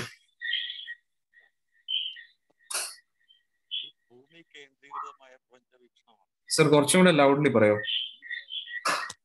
ജിയോസെൻട്രിക് മോഡൽ എന്ന് പറഞ്ഞാൽ ഭൂമിയെ കേന്ദ്രമാക്കിയിട്ടുള്ള പ്രപഞ്ചവീക്ഷണമാണ്. ആ, കറക്റ്റ്. ജിയോ സെൻട്രിക്. ജിയോ എന്ന് പറയുന്ന ഭൂമി, മാഡം പറഞ്ഞത് കറക്റ്റ് ആണ്. പക്ഷെ ഞാൻ ഒന്നുകൂടെ ഒന്ന് റിവൈസ് ചെയ്യുക. അന്നേരം ഭൂമി കേന്ദ്രമാക്കി ബാക്കിയുള്ള ഗ്രഹവ്യൂഹങ്ങളൊക്കെ ചുറ്റി കറങ്ങുകയാണ് എന്നാണ് അവർ പറയുന്നത്. ഹേലിയോസെൻട്രിക് എന്ന് പറയുമ്പോൾ സൂര്യൻ കേന്ദ്രമായിട്ട്. സൂര്യൻ കേന്ദ്രമാണ്. ഇത് ക്ലിയർ ആയല്ലോ അല്ലെ എല്ലാവർക്കും? നമുക്ക് നോക്കാം എന്താണ്. അന്നേരം ഇത് രണ്ടും കറക്റ്റ് ആണ്. രണ്ടും കറക്റ്റാന്ന് പറഞ്ഞു കഴിഞ്ഞാൽ ആക്ച്വലി എല്ലാം ജിയോസെൻട്രിക് ആണ്. പക്ഷേ ഇത് രണ്ടിന്റെയും മോഷൻ റിലേറ്റീവ് ആണെന്നാണ് പറയുന്നത്, ഐൻസ്റ്റൈൻ പറയുന്നത്. അതായത് ഭൂമി കേന്ദ്രമാക്കിക്കൊണ്ട് ബാക്കിയുള്ള ഗ്രഹവ്യൂഹങ്ങൾ ഭൂമിയെ ചുറ്റിപ്പറ്റി കറങ്ങുകയാണ് എന്ന് വിചാരിച്ചാലും, അല്ലെങ്കിൽ സൂര്യൻ കറങ്ങാതെ ഇരിക്കുകയാണ് എന്നിട്ട് ബാക്കിയുള്ള ഗ്രഹവ്യൂഹങ്ങൾ സൂര്യനെ ചുറ്റി കറങ്ങുകയാണ്, ഇത് രണ്ടും സങ്കല്പിച്ചാലും കാൽക്കുലേഷൻ പറ്റും. അതായത് ഡിസ്റ്റൻസ് ഒക്കെ കാൽക്കുലേറ്റ് ചെയ്യാൻ സെയിം ആയിരിക്കും. കാരണം ഏതെങ്കിലും ഒന്ന് സ്റ്റേഷനറി ആയേ പറ്റൂ. ഒന്നീ ഭൂമിയെ സ്റ്റേഷനറി ആക്കണം, അല്ലെങ്കിൽ സൂര്യനെ സ്റ്റേഷനറി ആക്കണം. ഇതിൽ രണ്ടും ഏതെങ്കിലും ഒന്ന് സ്റ്റേഷനറി ആക്കിയെങ്കിൽ മാത്രമേ നമുക്ക് കാൽക്കുലേഷൻ ഒക്കെ കറക്റ്റ് ആയിട്ട് കിട്ടാൻ പറ്റൂ. അതായത് തുടക്കത്തിലൊക്കെ ജിയോസെൻട്രിക് മോഡലിലായിരുന്നു എല്ലാവരും ഫോളോ ചെയ്തുകൊണ്ടിരുന്നത്. അതായത് അതനുസരിച്ച് കാൽക്കുലേഷൻ പറ്റിയിരുന്നു. ഇപ്പോൾ ഹേലിയോസെൻട്രിക് മോഡലാണ്. പക്ഷെ രണ്ടും കറക്റ്റാണ്. രണ്ടും കറക്റ്റാന്ന് പറഞ്ഞാൽ കാൽക്കുലേഷന്റെ ഇത് അനുസരിച്ച് രണ്ടും കറക്റ്റാണ്. ഇത് ക്ലിയർ ആണ്? എല്ലാവരും ക്ലിയർ ആയി? ഇത് നമുക്ക് മുന്നോട്ട് പോകാം. അതായത് ചുരുക്കത്തിൽ തുടക്കത്തിലൊക്കെ പ്ലാറ്റോ ആദ്യത്തെ ആസ്ട്രോണമറാണ്. ആസ്ട്രോണമർ എന്ന് പറഞ്ഞാൽ ഈ ഗ്രഹവ്യൂഹങ്ങളെ കുറിച്ചൊക്കെ പഠിക്കുന്ന ആള്. അരിസ്റ്റോട്ടൽ ജിയോസെൻട്രിക് മോഡലിലാണ് വിശ്വസിച്ചിരുന്നത്. ഈ ടോലമി എന്ന് പറയുന്ന ഒരാളാണ് ജിയോസെൻട്രിക് മോഡലിന് മാത്തമെറ്റിക്കൽ കാൽക്കുലേഷൻസ് ഒക്കെ കൊണ്ടുപോകും. മാത്തമെറ്റിക്കൽ കാൽക്കുലേഷൻ എന്ന് പറഞ്ഞാൽ ഡിസ്റ്റൻസ് കാൽക്കുലേറ്റ് ചെയ്യാനുള്ള ഫോർമുലാസും അതൊക്കെ. പിന്നെ കോപ്പർനിക്കസ് എന്ന് പറയുന്ന ആളാണ് ആദ്യമായിട്ട് ഹെലിയോസെൻട്രിക് മോഡൽ കൊണ്ടുപോകും. സൂര്യനാണ് കേന്ദ്രം എന്ന് പറഞ്ഞിട്ടുള്ള ഒരു മോഡൽ കൊണ്ടുവന്നു അദ്ദേഹം. ഇത് നമുക്ക് മുന്നോട്ട് നോക്കാം. ഗാലിലിയോ ആണ് ആ ഒരു ഹെലിയോസെൻട്രിക് മോഡലിന് കുറച്ചും കൂടെ ഒരു ക്ലാരിറ്റി കൊണ്ടുവന്നു. അന്നേരം അദ്ദേഹത്തിനെതിരെ ചർച്ച മുഴുവൻ തിരിഞ്ഞു. അന്നേരം പൊതുവെ ഈ ഫ്ലാറ്റ് എർത്ത് കോൺസെപ്റ്റ് എന്ന് പറഞ്ഞാൽ ഇപ്പോഴും വലിയ അടി നടത്തുവാണ് അല്ലെ? കേൾക്കാറുണ്ടോ യൂട്യൂബിലൊക്കെ? ഫ്ലാറ്റ് എർത്ത്, ചിലർ പറയുന്ന എർത്ത് ഫ്ലാറ്റ് ആണ്, ചിലർ പറയുന്ന ഗ്ലോബ് ആണ് അല്ലെ? എന്താണ് കറക്റ്റ്? എത്ര പേർക്ക് തോന്നുന്നു എർത്ത് ഫ്ലാറ്റ് ആണെന്ന്? ഫ്ലാറ്റ് എർത്ത് ആണെന്ന് എത്ര പേര് വിശ്വസിക്കുന്നു? ആരും വിശ്വസിക്കുന്നു? ഒരാൾ വിശ്വസിക്കുന്നു, അഭിഷേക് വിശ്വസിക്കുന്നു. ഓക്കെ. എർത്ത് റൗണ്ട് ആണ് എത്ര പേര് വിശ്വസിക്കുന്നു? രണ്ടിനും കൈപൊക്കുന്നില്ല. അതെന്താണ്? രണ്ടും കൂടാണ്. അന്നേരം പൊതുവെ സത്യം പറഞ്ഞ എർത്ത് എന്ന് പറയുന്നത് രണ്ടും കൂടാണ് നമുക്ക് വേണമെങ്കിൽ പറയാം. കാരണം എന്താന്ന് വെച്ച് കഴിഞ്ഞാൽ എർത്ത് ഭൂമണ്ഡലം എന്ന് പറയുന്ന പ്രദേശം ഫ്ലാറ്റ് ആണ്. പക്ഷെ ആ ഭൂമണ്ഡലത്തിലേക്കുള്ള ആക്സസ് എല്ലാവർക്കും ഇല്ല. നമ്മൾ ഭൂമിയിലുള്ളവർക്ക് ആക്സസ് ഇല്ല. അന്നേരം ആ ഭൂമണ്ഡലത്തിനെ ഉദ്ദേശിച്ചിട്ടാണ് ഏൻഷ്യന്റ് സയൻസിലും അതിലും ഒക്കെ വേദിക് സ്ക്രിപ്റ്റേഴ്സിലും ഫ്ലാറ്റ് ആണെന്നുള്ളത് പറഞ്ഞത്. അന്നേരം അവര് ഫ്ലാറ്റ് ആണെന്ന് പറഞ്ഞപ്പോൾ നമ്മൾ താമസിക്കുന്ന ഭൂമി ഫ്ലാറ്റ് ആണെന്നല്ല പറയുന്നത്. ആക്ച്വലി രണ്ടുപേര് പറയുന്നതും കറക്റ്റ് ആണ്. പക്ഷെ രണ്ടുപേർക്കും അറിഞ്ഞുകൂടെ അവരെന്തിനെ കുറിച്ചാണ് പറയുന്നത് മനസ്സിലായില്ലേ? അന്നേരം ഭൂമണ്ഡലം എന്ന് ഉദ്ദേശിക്കുമ്പോൾ അത് ഫ്ലാറ്റ് ആണ്. പക്ഷെ നമ്മൾ താമസിക്കുന്ന ഭാരതഖണ്ഡം എന്ന് പറയുന്ന സ്ഥലം ഫ്ലാറ്റ് അല്ല, അത് ഗ്ലോബാണ്, ഭൂഗോളം. മനസ്സിലായത്? അതാണ് ഉദ്ദേശിക്കുന്നത്. അന്നേരം അതിനെ കുറിച്ചാണ് നമ്മൾ പറയുന്നത്. അത് ഭൂഗോളമായിട്ട് തന്നെ ഇരിക്കുക. അത് ഇപ്പൊ ഉപരി ലോകങ്ങളിൽ നിന്ന് നോക്കുമ്പോൾ അതിനെ സുദർശന ദീപം എന്നും പറയും. ഇതൊക്കെ മഹാഭാരതത്തിൽ എടുത്തു പറയുന്ന പ്രയോഗങ്ങളാണ്. സുദർശന ദീപം മുകളിൽ നോക്കുമ്പോൾ ഒരു സുദർശന ചക്രം മാതിരി ഇരിക്കുന്നതൊക്കെയാണ്. മറ്റു ദ്വീപുകളിൽ നിന്നും പ്രത്യേകതയാണ് ഇതിന്. കാരണം അത് ഫുള്ളി ഒരു സ്പെരിക്കൽ അല്ല, ഒരു റൗണ്ട് ആയിട്ട് തന്നെ തോന്നും, ചക്രം മാതിരി ഇരിക്കും. സുദർശന ദീപം എന്ന് പറയും. അതൊക്കെ വെച്ച് മാച്ച് ചെയ്ത് നോക്കുമ്പോൾ കറക്റ്റ് ആണ്. പിന്നെ അതുകൂടാതെ നമ്മുടെ ഈ ഇതിനകത്ത് താമസിക്കുന്ന ആൾക്കാരുടെ പെർസെപ്ഷൻ അനുസരിച്ചും കൂടെയാണ് ഇതിരിക്കുന്നത്. പെർസെപ്ഷൻ എന്ന് പറഞ്ഞാൽ വീക്ഷണത്തിനനുസരിച്ചും കൂടെ. ഇതൊക്കെ കുറച്ച് കോംപ്ലിക്കേറ്റഡ് ടേംസ് ആണ്. അതായത് ഈ ക്വാണ്ടം ഫിസിക്സ് കൂടുതലും അതിന്റെ അടിസ്ഥാനത്തിലാണ്. ആരെങ്കിലും ഉണ്ടോ? സയൻസ് സ്റ്റുഡന്റ് ഉണ്ടോ ഇവിടെ? ഫിസിക്സിന്റെ സ്റ്റുഡന്റ് ആരുമില്ല? ആരുമില്ല. ആരെങ്കിലും ഉണ്ടെങ്കിൽ കൈ ബുക്ക് ചെയ്യേ. ആരുമില്ല. ഓക്കെ. ചോദിക്കുമെന്ന് പേടിച്ചിട്ട് മിണ്ടായിരിക്കുന്നതാണോ അതും അറിയും.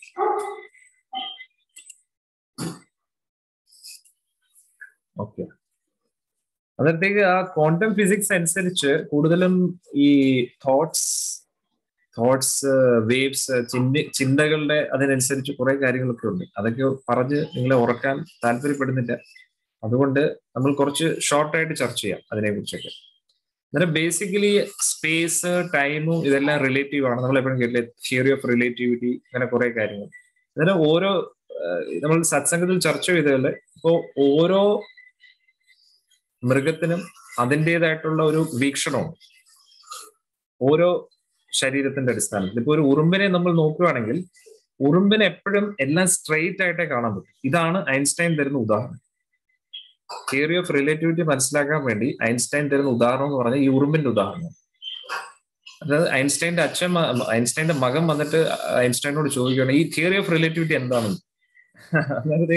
അദ്ദേഹത്തിന്റെ പ്രത്യേകം എന്ന് പറഞ്ഞാൽ വളരെ സിമ്പിൾ ആയിട്ട് വലിയ വലിയ കാര്യങ്ങളൊക്കെ പറയാൻ പറ്റും അദ്ദേഹത്തിന്.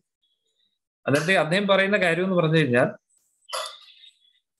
ഒരു ഉറുമ്പിനെ നമ്മൾ നോക്കുകയാണെങ്കിൽ ഉറുമ്പ് എപ്പോഴും സ്ട്രെയിറ്റ് ആയിട്ടാണ് എല്ലാ കാര്യങ്ങളും കാണുന്നത്. അതുകൊണ്ടാണ് ഉറുമ്പിന് ഒരിക്കലും തോന്നത്തില്ല നമ്മളിങ്ങനെ വാൾ വഴി ഇങ്ങനെ ക്ലൈംബ് ചെയ്ത് പോവുകയാണോ, അങ്ങനെ ഒന്നും തോന്നത്തില്ല.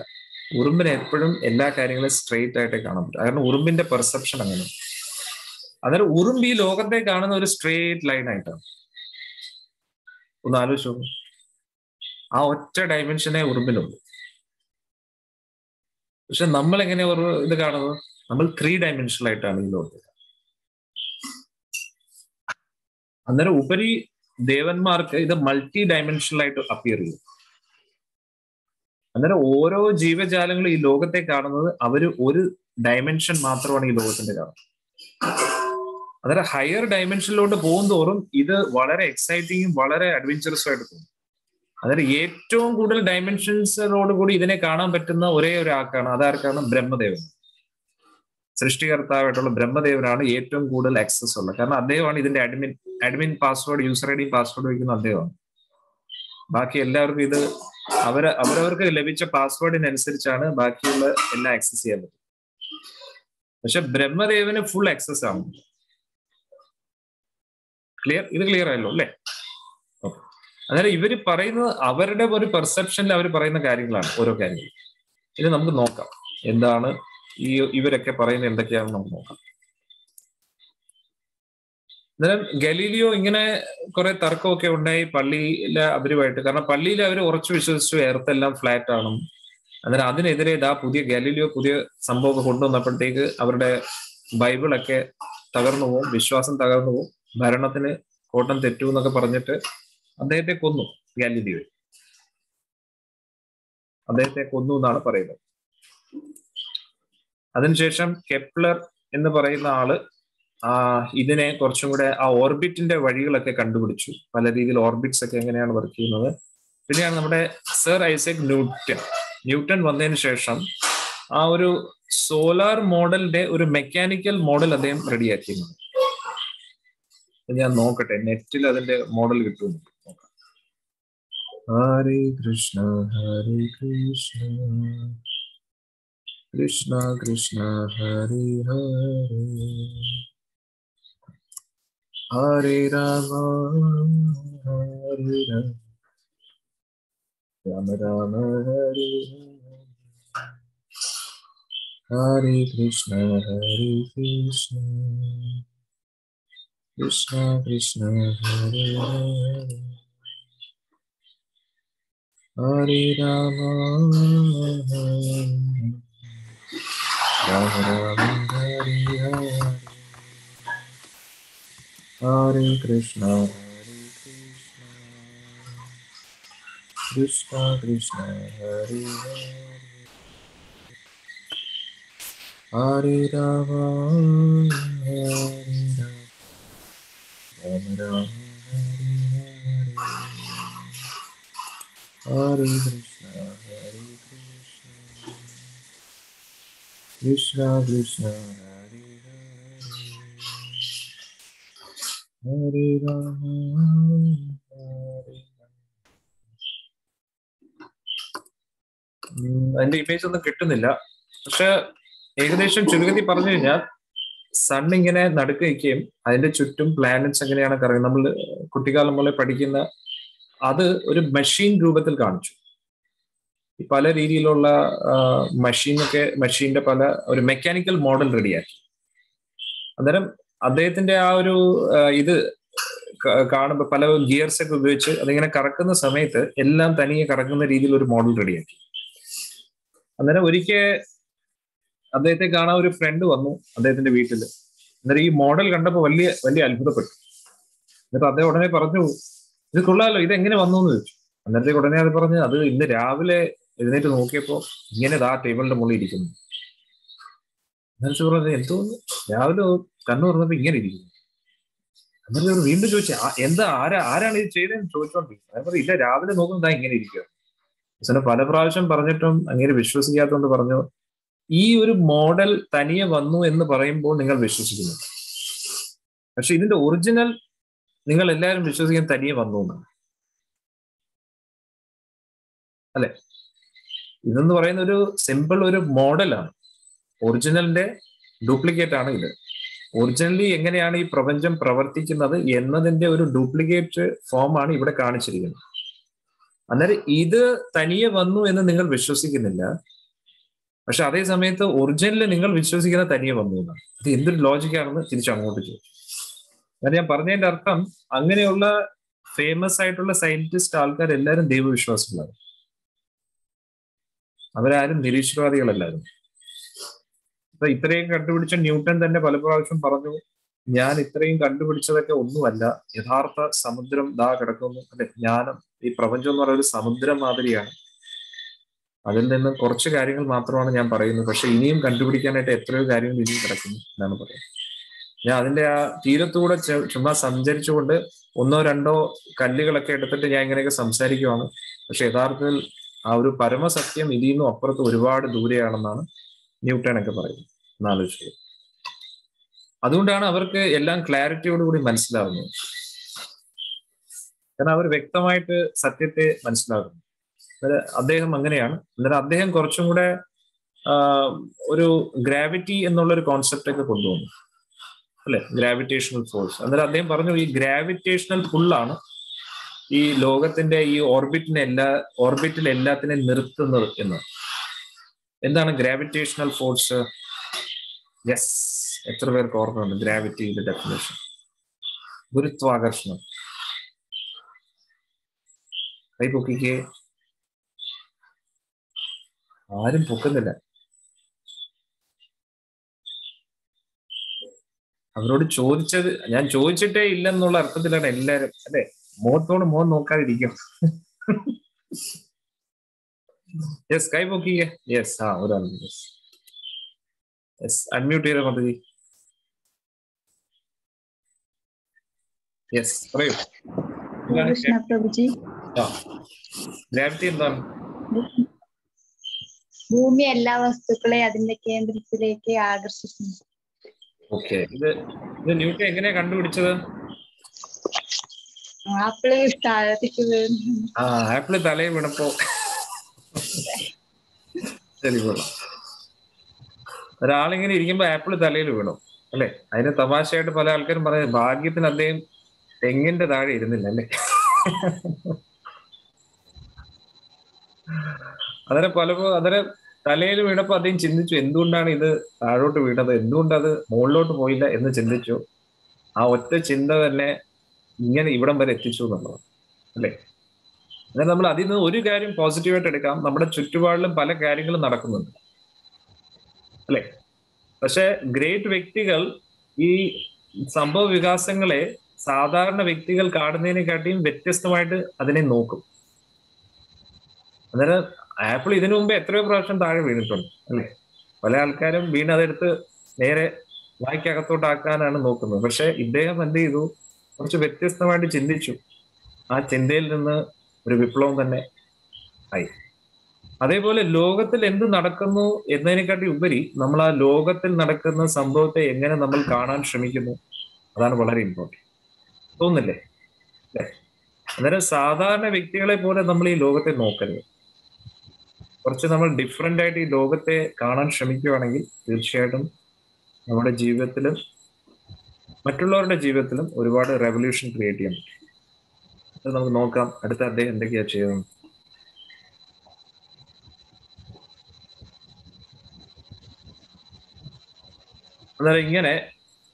അന്നേരം മെയിൻലി ഇന്നത്തെയും നമ്മുടെ ഒരു അടിസ്ഥാനം എന്ന് പറഞ്ഞാൽ ന്യൂട്ടൺ കൊണ്ടുവന്ന ഒരു റിസർച്ച് ആണ് ഇപ്പോഴത്തെ ഏറ്റവും വലിയ റെവല്യൂഷൻ ആയിട്ട് നിൽക്കുന്നത്. അദ്ദേഹത്തിന്റെ താഴെ ഒരുപാട് പേര്, തീർച്ചയായിട്ടും ഐൻസ്റ്റൈനും അങ്ങനെയുള്ളവരൊക്കെ ഉണ്ട്. പക്ഷെ അടിസ്ഥാനം എന്ന് പറയുന്നത് ന്യൂട്ടന്റെ ക്രിയേഷൻ, കോൺസെപ്റ്റും തിയറികളും ഒക്കെയാണ്. പിന്നെ നമ്മൾ ഇപ്പോൾ പറഞ്ഞത് ബ്രഹ്മാണ്ടത്തിന്റെ ക്രിയേഷനെ കുറിച്ചാണ്. യൂണിവേഴ്സ് എങ്ങനെ വന്നു, ഓരോരോ പ്ലാനറ്റ്സ് എങ്ങനെ വന്നു, അതൊക്കെ നമ്മളിപ്പോൾ പഠിച്ചു. ന്യൂട്ടന്റെ ഇതനുസരിച്ച് ഹീലിയോസെൻട്രിക് മോഡൽ, ആദ്യം ജിയോസെൻട്രിക് മോഡലായിരുന്നു. പക്ഷെ അതിൽ നിന്ന് മെയിൻലി ഗാലിലിയോയ്ക്ക് ശേഷം, അതിന് മുമ്പേ വന്നു, പക്ഷെ ഗാലിലിയോയ്ക്ക് ശേഷമാണ് അതങ്ങ് ഉറച്ചത് ഹീലിയോസെൻട്രിക് മോഡലിലേക്ക്. അതിന് മുമ്പേ വരെ ജിയോസെൻട്രിക് മോഡലായിരുന്നു. അതിനുശേഷം ന്യൂട്ടനും കൂടെ വന്നപ്പോഴത്തേക്ക് പിന്നെ എന്തായി, അതങ്ങ് ഉറച്ചു. ന്യൂട്ടൺ കൂടുതൽ ആധികാരികമായിട്ട് ഫോർമുലാസ് അതൊക്കെ കണ്ടുപിടിച്ച് അങ്ങനെ അതിനെ ഉറപ്പിച്ചു. ഇനി അടുത്ത് നമ്മൾ ചിന്തിക്കാൻ പോകുന്നത് ഒറിജിൻ ഓഫ് സ്പീസീസ്, അല്ലെ? നമ്മൾ പഠിച്ചില്ലേ നമ്മുടെ മനുഷ്യരെങ്ങനെ വന്നു എന്നതിനെ കുറിച്ചാണ്. അന്നേരം അതിന്റെ അടിസ്ഥാന സിദ്ധാന്തം എന്ന് പറയുന്നത് ചാൾസ് ഡാർവിനാണ്. ചാൾസ് ഡാർവിൻ എന്ന് പറഞ്ഞ അദ്ദേഹമാണ് ഒറിജിൻ ഓഫ് സ്പീസീസ് കണ്ടുപിടിച്ചത്.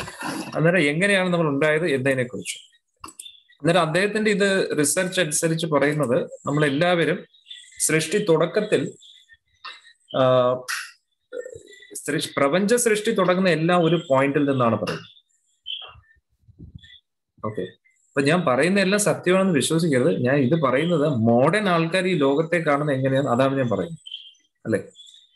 അതാണ് ഞാൻ പറയുന്നത്. അതുകൊണ്ട് ഞാൻ പറയുന്നത് അതേപോലെ എടുക്കരുത്. ഇത് ഈ മോഡേൺ ആൾക്കാർ എങ്ങനെയാണ് ഈ ലോകത്തെ കാണുന്നത് എന്നാണ് ഞാൻ പറയുന്നത്. ഞാൻ വേദങ്ങളിൽ നിന്നല്ല പറയുന്നത്, മഹാഭാരതത്തിൽ നിന്നല്ല പറയുന്നത്. അത് നമ്മൾ മനസ്സിലാക്കുക. അതായത് ഇപ്പോഴത്തെ ആൾക്കാർ ഈ ലോകത്തെ എങ്ങനെ കാണുന്നു എന്നതിനെ കുറിച്ചാണ് ഞാൻ പറയുന്നത്. എന്നിട്ട് നമ്മൾ പഠിക്കാൻ പോകുന്നത് ഭാഗവതത്തിന്റെ അടിസ്ഥാനത്തിലും മഹാഭാരതത്തിന്റെ അടിസ്ഥാനത്തിലും ഇവർ പറയുന്ന തെറ്റുമല്ല, പക്ഷെ പൂർണ്ണമായിട്ട് ശരിയുമല്ല. അല്ലെ? അതല്ലേ ഇൻട്രസ്റ്റിംഗ് അല്ലെ? അതല്ലേ ഏറ്റവും ഇൻട്രസ്റ്റിംഗ്. അന്നേരം നമുക്ക് കുറച്ച് ലോജിക്കൽ ആയിരിക്കും. പിന്നെ അതുകൂടാതെ നമ്മുടെ കുട്ടികൾക്ക് അത് പറഞ്ഞു കൊടുക്കാനും കുറച്ചും കൂടി ഇൻട്രസ്റ്റിംഗ് ആയിരിക്കും. അല്ലെങ്കിൽ നമ്മളുടെ സൃഷ്ടി തുടങ്ങുന്ന ഡയറക്റ്റ് ഭഗവാന്റെ പൂക്കളിൽ നിന്നാണ്, അത് സത്യമാണ്.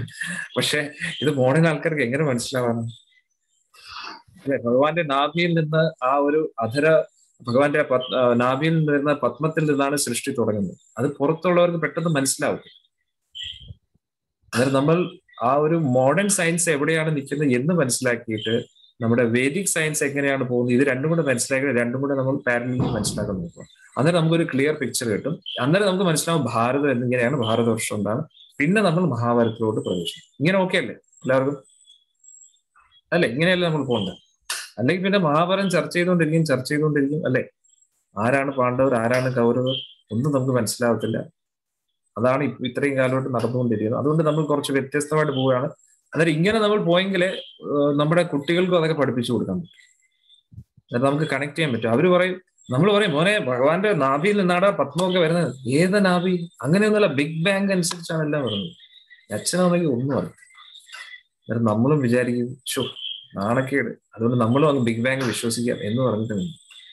അന്നേരം അവര് ബിഗ് ബാങ് എന്നൊക്കെ പറയുന്നതിന് മുമ്പേ നമ്മൾ അങ്ങോട്ട് ബിഗ് ബാങ് എന്ന് പറഞ്ഞ് പൊട്ടിക്കണം അവരുടെ എല്ലാ സിദ്ധാന്തവും. അന്നേരത്തെ കുട്ടികൾ അമ്മോ ഇങ്ങനെയൊക്കെയാണല്ലേ. അത് അങ്ങനെ നമ്മൾ പറഞ്ഞു കൊടുത്തെങ്കിലേ കുട്ടികൾക്ക് വിശ്വാസം. അല്ലെങ്കിൽ പിന്നെ നമ്മൾ ബാങ്ക് എന്ന് പറഞ്ഞാൽ നമ്മൾ പൊട്ടിത്തെറിക്കും. പിന്നെ നമ്മുടെ വിശ്വാസവും കെടും. പിന്നെ നമുക്ക് നാമം ജപിക്കാനും തോന്നത്തില്ല. നമ്മൾ വിചാരിക്കും ഭഗവാനെ ബിഗ് ബാങ് ആണോ ശരി?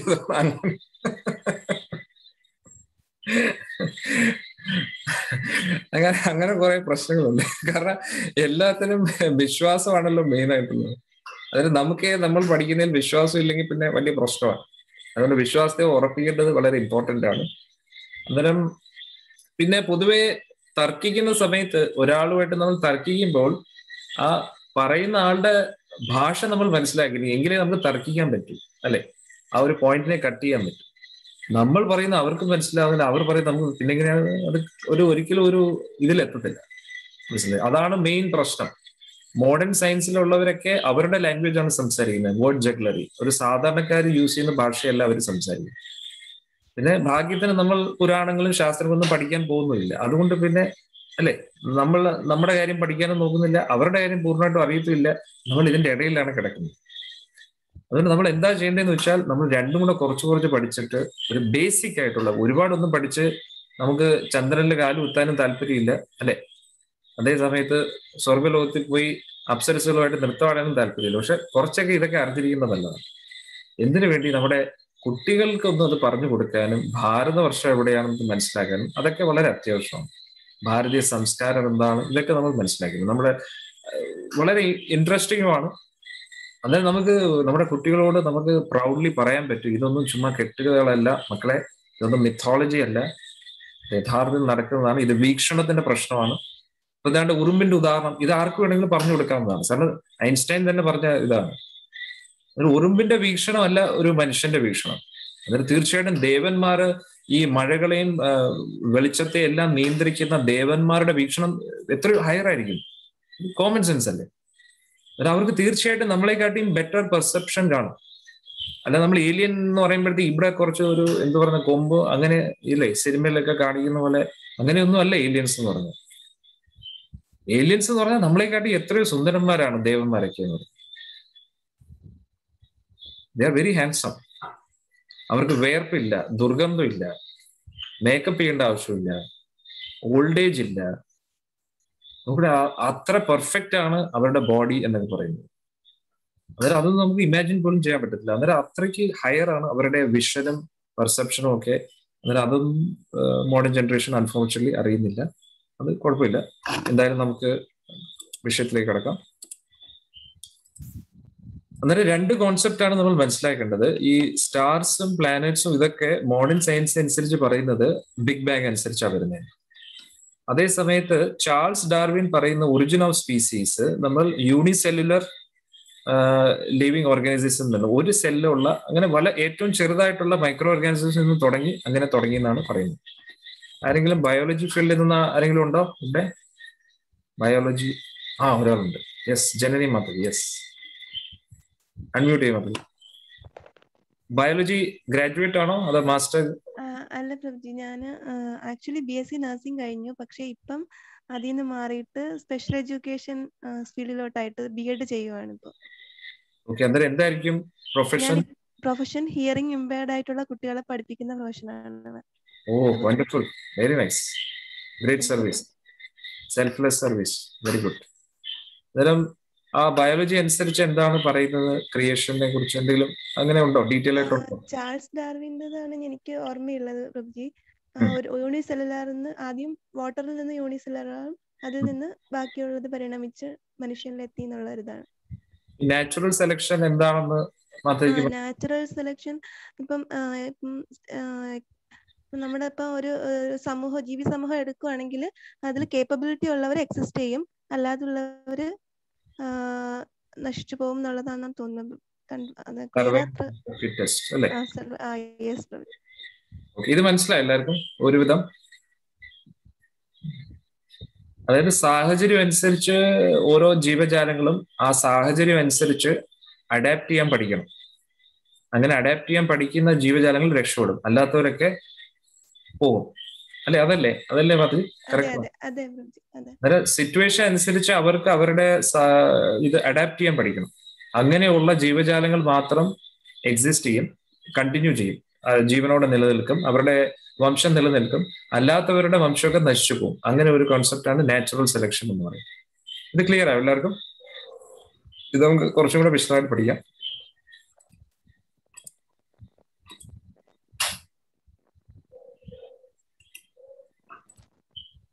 പിന്നെ ഈ ഗാലക്സികളെ കുറിച്ച് പല എഡ്വിൻ ഹ്യൂബൽ, ഇതിപ്പോഴും റിസർച്ച് പലതും ഇങ്ങനെ നടന്നുകൊണ്ടിരിക്കുന്നു.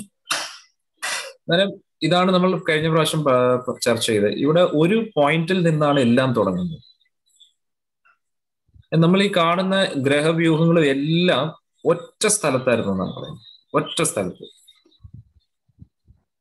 അതായത് ഈ ന്യൂക്ലിയസും ചുറ്റുമുള്ള ഇലക്ട്രോൺസും തമ്മിലുള്ള സ്പേസ് എല്ലാം മാറ്റി വെച്ചിട്ട് എല്ലാവരും കൂടെ ഇങ്ങനെ ഒന്നിച്ചിരിക്കുമെന്നാണ്, ഒറ്റ പോയിന്റ് ആയിട്ട്. ഈ മുഴുവൻ പ്രപഞ്ചവും ഒറ്റ പോയിന്റിൽ ഇങ്ങനെ ഇരിക്കുമെന്നാണ്. അന്നേരം അവിടെ കുറെ കാലം അങ്ങനെ ഇരുന്നതിന് ശേഷം ഒരു ബ്ലാസ്റ്റിൽ നിന്നാണ് ഇതെല്ലാം ഉണ്ടായെന്ന് പറയും. ആ ബ്ലാസ്റ്റില് എല്ലാം ഇങ്ങനെ സെപ്പറേറ്റ് ആയി. ആ ഒരു ബ്ലാസ്റ്റ് ആയ സമയത്ത് ഓരോ ബ്ലാസ്റ്റിന്റെയും പാർട്സ് അത് സ്റ്റേബിൾ ആയിട്ട് ഇരിക്കാൻ വേണ്ടി അവർ സ്വയം പല രീതിയിലും അഡ്ജസ്റ്റ് ആയി അങ്ങനെ ഇത് ഒക്കെ ഉണ്ടായെന്നാണ് പറയുന്നത്. ഓക്കെ, ഇത് വിശ്വസിക്കുന്നതിനെ കുറിച്ചോ വിശ്വസിക്കാതിരിക്കുന്നതിനെ കുറിച്ചോ നമ്മൾ ചർച്ച ചെയ്യുന്നില്ല. പക്ഷെ ഞാൻ പറയുവാണ് അവരെങ്ങനെയാണ് പറയുന്നത് ഇതിനെ കുറിച്ച് കൂടുതലും. അഫ്കോഴ്സ് ഞാൻ ഇത് പറയുന്നത് വളരെ ബേസിക് ആയിട്ടുള്ള രീതിയിലാണ്. എനിക്ക് ഇതിനെക്കുറിച്ച് അറിയില്ല, കാരണം ഞാൻ എഞ്ചിനീയർ, കമ്പ്യൂട്ടർ ഫീൽഡിൽ നിന്നാണ്. ഇതുമായിട്ട് എനിക്കൊരു ബന്ധമില്ല. പക്ഷേ ഇതിൽ നമ്മുടെ ഇസ്കോണിലെ വളരെ ഡീപ്പായിട്ട് റിസർച്ച് ചെയ്ത ഭക്തർ അവരുടെ നിന്നാണ് ഞാൻ ഇത് പറയുന്നത്. അതുകൊണ്ട് മെയിൻ ആയിട്ട് നമുക്ക് മനസ്സിലാക്കേണ്ട കുറച്ച് കാര്യങ്ങളാണ്. കാരണം ഇത് എന്ന് പറയുന്നത് വേറൊരു ഫീൽഡാണ് ഓൾറെഡി, അല്ലെ? ഇപ്പോ ഡോക്ടറിന് പഠിക്കുന്ന ഒരാൾ ആ ഒരു ഫീൽഡിൽ പെർഫെക്റ്റ് ആയിരിക്കും, അവർക്ക് കൂടുതൽ ഡീപ്പ് അറിയായിരിക്കും. അന്നേരം ഒരു എഞ്ചിനീയറിംഗിന് പഠിക്കുന്ന കുട്ടിക്ക് ആ ഒരു എഞ്ചിനീയറിംഗ് ഫീൽഡിനെ കുറിച്ച് ഡീപ്പായിട്ട് അറിയാം. അന്നേരം നമ്മൾ ഇതിലെ കൂടുതൽ സയന്റിസ്റ്റ് ആയിട്ട് നമ്മൾ ഇതിനെ റിസർച്ച് ചെയ്യുന്നില്ല, പക്ഷെ അറിയേണ്ട കുറച്ച് കാര്യങ്ങളാണ് പറയുന്നത്. ഇത് ക്ലിയർ അല്ലേ? ഇത്രയും അന്നേരം ഇതെല്ലാം കൂടെ ഇങ്ങനെ ഒന്നിച്ചിരിക്കുകയാണ്, ഒറ്റ പോയിന്റിൽ ഇരിക്കുകയാണ്. ആ ഒറ്റ പോയിന്റിൽ നിന്നും ഒരു വലിയൊരു സ്ഫോടനത്തിൽ നിന്നാണ് ഇതെല്ലാം സെപ്പറേറ്റ് ആയെന്നാണ് പറയുന്നത്. അത് നമ്മൾ കൂടുതൽ കാണാം എന്താണ് സംഭവിക്കുന്നത്. അന്നേരം ഇത് തുടക്കത്തിൽ എങ്ങനെയാണ്, പിന്നെ ഇങ്ങനെ സമയം പോകുന്നതിനനുസരിച്ച് അതിന്റെ ടെമ്പറേച്ചർ എങ്ങനെ കുറഞ്ഞു വരികയും വളരെ ഹൈ ടെമ്പറേച്ചർ ആയിരുന്നു എന്നുള്ള രീതിയിലൊക്കെ അത് പറയുന്നു. ഇത് കൂടുതൽ നമ്മൾ ഡീപ്പിലോട്ട് പോകുന്നില്ല. ഞാൻ ഇത് ഡേറ്റ മുന്നോട്ട് നിങ്ങൾക്ക് ഷെയർ ചെയ്യാം. ഇതും ബിഗ് ബാങ്ങിനെ കുറിച്ചാണ് പറയുന്നത്.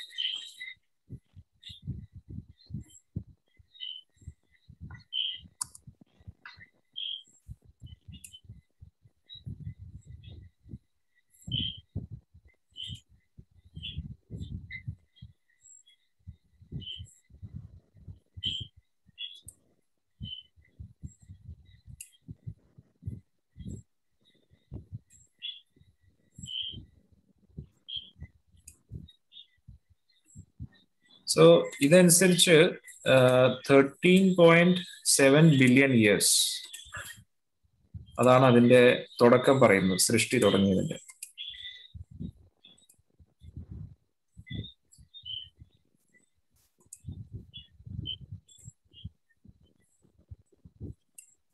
കണ്ടോ, ഈ തുടക്കത്തിലെല്ലാം ഈ ഒരു ഇതിനകത്തായിരുന്നു എന്നാണ് പറയുന്നത്, ഈ ഒറ്റ പോയിന്റിൽ.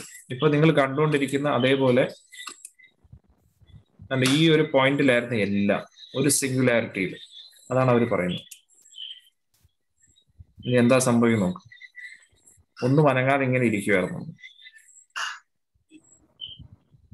സമയമില്ലായിരുന്നു എന്നാണ് പറയുന്നത്, കാലമില്ലായിരുന്നു.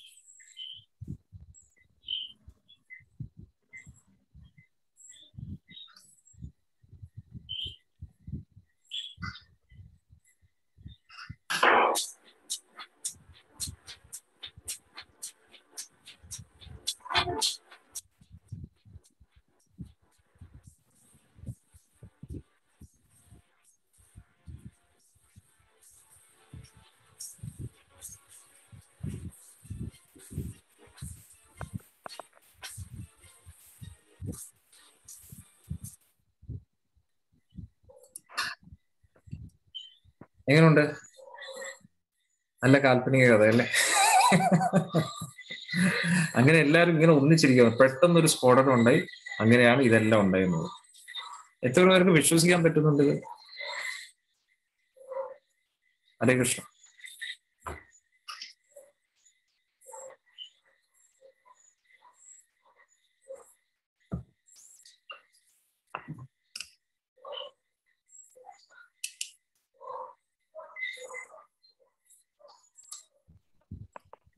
ഹരേ കൃഷ്ണ. സോറി, ഇടയ്ക്ക് നെറ്റ് കണക്ഷൻ ഇതായി. ഹരേ കൃഷ്ണ. എല്ലാരും കണ്ടല്ലോ ആ വീഡിയോ അല്ലേ? നമ്മുടെ മോഡേൺ സയൻസ് അനുസരിച്ച് ഇങ്ങനെയാണ് നമ്മുടെ സൃഷ്ടി തുടങ്ങിയിരിക്കുന്നത്. പെട്ടെന്ന് എല്ലാം ഒരു പോയിന്റിലായിരുന്നു, അവിടുന്ന് ഒരു ബ്ലാസ്റ്റിൽ നിന്നാണ് ഇതെല്ലാം ഉണ്ടായത്. എത്ര പേർക്ക് ഇത് വിശ്വസിക്കാൻ പറ്റുന്നു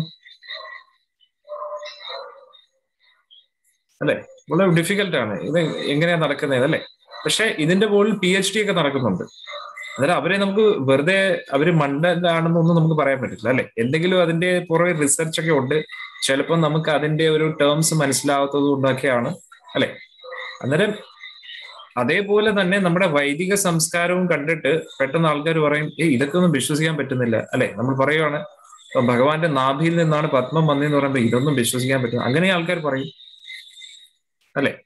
അന്നേരം എങ്ങനെയാണോ അവർക്ക് ഒരിക്കലും നമ്മുടെ ശാസ്ത്രങ്ങളെയും ഫുള്ളി നോ പറയാൻ പറ്റത്തില്ല. ഇപ്പൊ നമുക്ക് അവരുടെ ആ ഒരു സയൻസിൽ വിശ്വസിക്കണമെങ്കിൽ തീർച്ചയായിട്ടും അവർക്കും നമ്മുടെ ആ ഒരു വേദിക് സയൻസിനെ പൂർണ്ണമായിട്ട് തള്ളിക്കളയാൻ പറ്റത്തില്ല. കാരണം ഇപ്പോ ബിഗ് ബാങ്ങിനെ വിശ്വസിക്കണമെങ്കിൽ തന്നെ നമുക്ക് ഒരുപാട് വിശ്വാസം വേണം അത്തരത്തിൽ അല്ലെ? ഇപ്പൊ ഒരാൾ പറയുവാണ്, ഇപ്പൊ ഉദാഹരണത്തിന് പുരാണങ്ങൾക്ക് നമുക്ക് വേണമെങ്കിൽ പറയാം, ആ പുരാണങ്ങളൊക്കെ അതിന് ഇത്രയും വർഷത്തെ പഴക്കമൊക്കെ ഉണ്ട്. പക്ഷെ നമ്മുടെ മോഡേൺ സയൻസ് നമ്മൾ കണ്ടില്ലേ എത്ര വർഷം പഴക്കമുള്ളത്? ഇപ്പൊ നമ്മൾ കണ്ടു ആ ഒരു വീഡിയോ പ്രകാരം അത് പറയുന്നത് കണ്ടോ, ഈ ഒരു ടൈമിലാണ് അത് തുടങ്ങിയിരിക്കുന്നത്. ഏറ്റവും കൂടുതൽ പഴക്കമുള്ളത് നമ്മുടെ വേദിക് സയൻസ് അനുസരിച്ചാണ്. അന്നേരം ഏതാണ് നമ്മൾ കൂടുതൽ വിശ്വസിക്കേണ്ടത് അല്ലെ? രണ്ടായാലും നമുക്ക് കൂടുതൽ വിശ്വാസം എന്തായാലും വേണം. ഇതാണ് ഒരു പോയിന്റ് നമ്മൾ മനസ്സിലാക്കേണ്ടത്. അന്നേരം ഇനി നമുക്ക് കുറച്ചും കൂടെ മുന്നോട്ട് പോവാം. അടുത്ത അവരെന്തൊക്കെയാ പറയുന്നത്?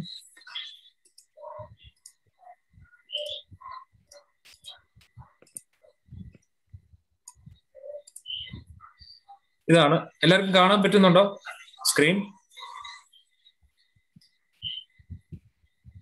കാണാമല്ലോ അല്ലേ സ്ക്രീൻ? കാണാൻ പറ്റുന്നുണ്ട്. ഇതാണ് ജിയോ സെൻട്രിക് മോഡൽ.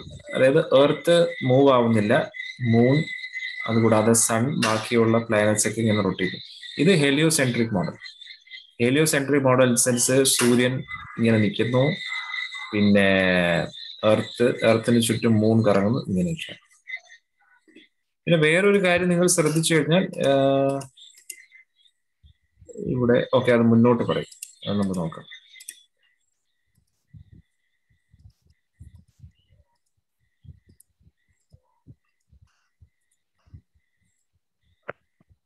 പൊതുവെ അവരുടെ ഇതനുസരിച്ച് സൂര്യൻ എന്ന് പറയുന്നത് ഇതാണ്.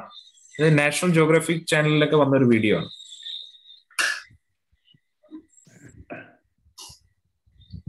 അതായത് നമ്മൾ പഠിച്ചിട്ടില്ലേ ഈ ഹൈഡ്രോജൻ കേട്ടിട്ടുണ്ടല്ലോ അല്ലെ? ഹൈഡ്രോജൻ തുടർച്ചയായിട്ട് ഹീലിയം ആയിട്ട് മാറിക്കൊണ്ടിരിക്കുകയാണ്. ഹീലിയം എന്ന് പറയുന്ന ഒരു എലിമെന്റ് ആയിട്ട് മാറിക്കൊണ്ടിരിക്കുകയാണ്. ഇത് എത്ര പേര് കേട്ടിട്ടുണ്ട്? അല്ലെ, നമ്മൾ എല്ലാവരും പഠിച്ചിട്ടുണ്ട് അല്ലെ? അന്നേരം ഹൈഡ്രോജൻ തുടർച്ചയായിട്ട് ഹീലിയം ആയിട്ട് മാറിക്കൊണ്ടിരിക്കുകയാണ്. അന്നേരം ആ ഹീലിയം ആയിട്ട് മാറുന്നതിന്റെ ഇടയിൽ എനർജി റിലീസ് ആവുന്നത്. അതാണ് സൂര്യനിൽ സംഭവിക്കുന്നതെന്ന് പറയും. പക്ഷേ നിങ്ങളെല്ലാം ഷോക്ക് ചെയ്യിപ്പിക്കുന്ന ഒരു കാര്യം പറയുകയാണ്. വേദിക് സയൻസ് അനുസരിച്ച് സൂര്യൻ എങ്ങനെയാ പ്രവർത്തിക്കുന്നതെന്ന് അറിയാം? എത്ര പേർക്കറിയാം? പൊതുവെ അഗ്നി വർക്ക് ചെയ്യണമെങ്കിൽ ഫ്യൂള് വേണം അല്ലെ? അല്ലെ, ഇപ്പൊ നമ്മളെ കുക്കിംഗ് ഗ്യാസിന് വേണമെങ്കിൽ എന്താണ്? അഗ്നി വേണമെങ്കിൽ ഗ്യാസ് വേണം. അല്ലെങ്കിൽ വണ്ടി ഓടിക്കണമെങ്കിൽ പെട്രോൾ വേണം അല്ലെ? എങ്ങനെ എന്തെങ്കിലും ഒരു ഫ്യൂൾ വേണ്ടേ? അന്നേരം സൂര്യന്റെ ഫ്യൂൾ എന്താണെന്ന് പറയാൻ പറ്റുമോ? എത്ര പേർക്ക് ഗസ് ചെയ്യാൻ പറ്റും നോക്കട്ടെ. ഭൂമിയിൽ നിന്നാണ് സൂര്യൻ ഫ്യൂൾ എടുക്കുന്നത്. ഒരു ഹിന്റ് കിട്ടി നിങ്ങൾക്കല്ലോ. പക്ഷെ സയൻസ് അനുസരിച്ച് അവർ പറയുന്നത് ഹൈഡ്രോജൻ ഹീലിയം ആയിട്ട് മാറിക്കൊണ്ടിരിക്കുകയാണ്. അതായത് നമ്മൾ ചിന്തിക്കേണ്ടത് ഒരിക്കലും തീരാത്ത അത്രത്തോളം ഹൈഡ്രോജൻ എവിടെ നിന്ന് വന്നു? അതാണ് നമ്മൾ ആദ്യം ചിന്തിക്കുന്നത്. ഇത്രയും സപ്ലൈ ആര് ചെയ്തു അല്ലെ? അങ്ങനെ വേണമെങ്കിൽ നമുക്ക് ചോദ്യം ചെയ്യാം. മനസ്സിലാവുന്നുണ്ടോ? എല്ലാവരും മനസ്സിലാവുന്നുണ്ടോ? എല്ലാവരും ഇവിടെ തന്നെയാണോ? ഹരേ കൃഷ്ണ. കേൾക്കുന്നുണ്ടോ? ഹരേ കൃഷ്ണ.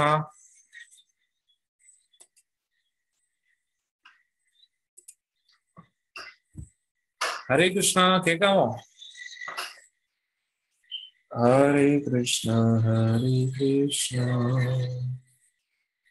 കൃഷ്ണ കൃഷ്ണ ഹരേ ഹരേ. സോറി, വീണ്ടും നെറ്റിന്റെ ഇഷ്യൂ ആയി. ഓക്കെ, അന്നേരം സൂര്യന് നമ്മുടെ ഭൂമിയിൽ നിന്ന് തന്നെയാണ് ഫ്യൂള് ലഭിക്കുന്നത്. ഓക്കെ, അന്നേരം എത്ര പേർക്ക് ഒരു ഗസ് ചെയ്യാൻ പറ്റും എന്തായിരിക്കും സൂര്യന്റെ fuel? Yes, Sumi Mataji unmute.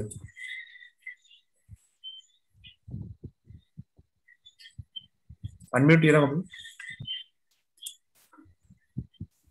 ഒരു മിനിറ്റ്. യെസ്, അൺമ്യൂട്ട് ചെയ്തേ.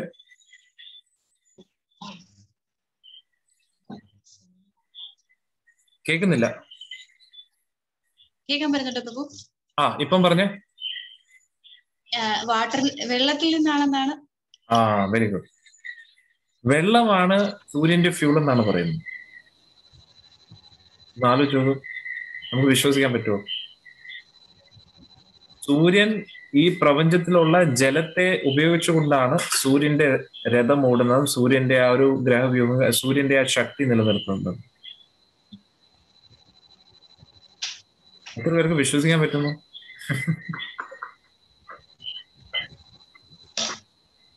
അന്നേരം ആ പ്രപഞ്ചത്തിലുള്ള ജലരാശി എല്ലാം സൂര്യൻ എടുത്തുകൊണ്ടിരിക്കുകയാണ്. അതിൽ നിന്നാണ് സൂര്യന്റെ ഫ്യൂള് കിട്ടുന്നത്. അതാണ് സൂര്യൻ അങ്ങനെ കത്തി നിൽക്കുന്നതെന്നാണ് ശാസ്ത്രം അനുസരിച്ച് പറയുന്നത്. കുറച്ചും കൂടെ ലോജിക്കലായിട്ട് തോന്നുന്നുണ്ടോ? അതെന്തായാലും തോന്നുന്നില്ലേ അല്ലെ? കാരണം നമ്മുടെ ഭൂമിയിലുള്ള ജലരാശികളൊക്കെ സൂര്യൻ ഇങ്ങനെ എടുത്തുകൊണ്ട് ഇരിക്കുന്ന, എവാപ്പറേറ്റ് ചെയ്യുന്നുണ്ട്. അത് നമുക്ക് തീർച്ചയായിട്ടും കാണാൻ പറ്റുന്നു. അതായത് നമ്മൾ നമ്മുടെ ഈ ഭൂമിയുടെ മാത്രമല്ല, ആ ഭൂമണ്ഡലത്തിന്റെ മുഴുവനാണ് പറയുന്നത്. സൂര്യദേവൻ കറങ്ങുന്നതിനനുസരിച്ച് നമ്മുടെ ഇച്ചിരിയുള്ള ഈ സ്ഥലത്ത് എന്ത് കിട്ടാനാ? ഭൂമി എന്ന് കിട്ടും. അതുകൂടാതെ ഇഷ്ടം പോലെ സ്ഥലങ്ങളുണ്ട്. അവിടെ നിന്ന് എല്ലാം ജലം ഇങ്ങനെ എടുത്തുകൊണ്ടിരിക്കും. അതിൽ നിന്നാണ് സൂര്യൻ ഓടുന്നതാണ് പറയുന്നത്. ഓക്കെ, അന്നേരം ഇത് നമുക്ക് കേൾക്കുമ്പോൾ കുറച്ച് കാൽപ്പനികമായിട്ട് തോന്നും. പക്ഷെ അതേ സമയത്ത് അപ്പുറത്തോട്ട് പോവുകയാണെങ്കിൽ അവിടെ പറയുന്നത് എന്താണ്? ഹൈഡ്രോജൻ തുടർച്ചയായിട്ട് ഹീലിയമായിട്ട് മാറിക്കൊണ്ടിരിക്കുകയാണ്. അന്നേരം ഹൈഡ്രോജനെ ആരാണ് ഹീലിയമായിട്ട് മാറ്റിക്കൊണ്ടിരിക്കുന്നത്? എന്തെങ്കിലും ഒരു പ്രോസസ്സ് വേണ്ടേ അല്ലെ? ആരെങ്കിലും അവിടെ ചെയ്യാൻ വേണ്ടി വേണ്ടേ? അന്നേരം അതിലും വിശ്വാസം വേണം, ഇതിലും വിശ്വാസം വേണം. പക്ഷെ അവിടെ അവർ പറയുന്ന ആരും ഇല്ലെന്ന് പറയും. എല്ലാം തനിയെ നടന്നുകൊണ്ടിരിക്കുകയാണ് അല്ലെ? തനിയെ എന്തെങ്കിലും നടക്കുമോ? തനിയെ ഒരു ബ്രേക്ക്ഫാസ്റ്റ് പോലും നടക്കത്തില്ല അല്ലെ. നമുക്ക് എന്തെങ്കിലും നമുക്ക് വിശക്കുവാണെങ്കിൽ എന്തെങ്കിലും കുക്ക് ചെയ്യേണ്ടി വരും. തനിയെ അത് വരുമോ? ഒരിക്കലും നടക്കില്ല. നമുക്ക് വിശക്കുവാണെങ്കിൽ എന്തെങ്കിലും കുക്ക് ചെയ്തേ പറ്റൂ. അന്നേരം അതേപോലെ ഒരു ഫുഡ് പോലും തനിയെ കിട്ടത്തില്ലെങ്കിൽ പിന്നെ ഇതൊക്കെ എങ്ങനെയാണ് തനിയെ നടക്കുന്നത്? ഈ പ്രപഞ്ചത്തിനെ മുഴുവൻ നിലനിർത്താൻ വേണ്ടുന്ന ഊർജം തനിയെ എങ്ങനെയാണ് സൂര്യന്റെ ഉള്ളിൽ ഉണ്ടാകുന്നത്? എന്തെങ്കിലും ഒരു വർക്കിംഗ് വേണം, അതിന്റെ പുറകെ ഒരു വ്യക്തി വേണം. അതാണ് നമുക്ക് മനസ്സിലാക്കുന്നത്. ഇനി നമുക്ക് നോക്കാം അടുത്ത എന്താണെന്ന്. ഇതിനെ പൊതുവെ മോഡേൺ സയൻസ് ഫിഷൻ, ഫ്യൂഷൻ അങ്ങനെ കുറെ കാര്യങ്ങളൊക്കെ പറയുന്നുണ്ട്. ഇത് കോൺസ്റ്റന്റ്ലി ഹൈഡ്രോജൻ ഹീലിയമായിട്ട് മാറുന്നു.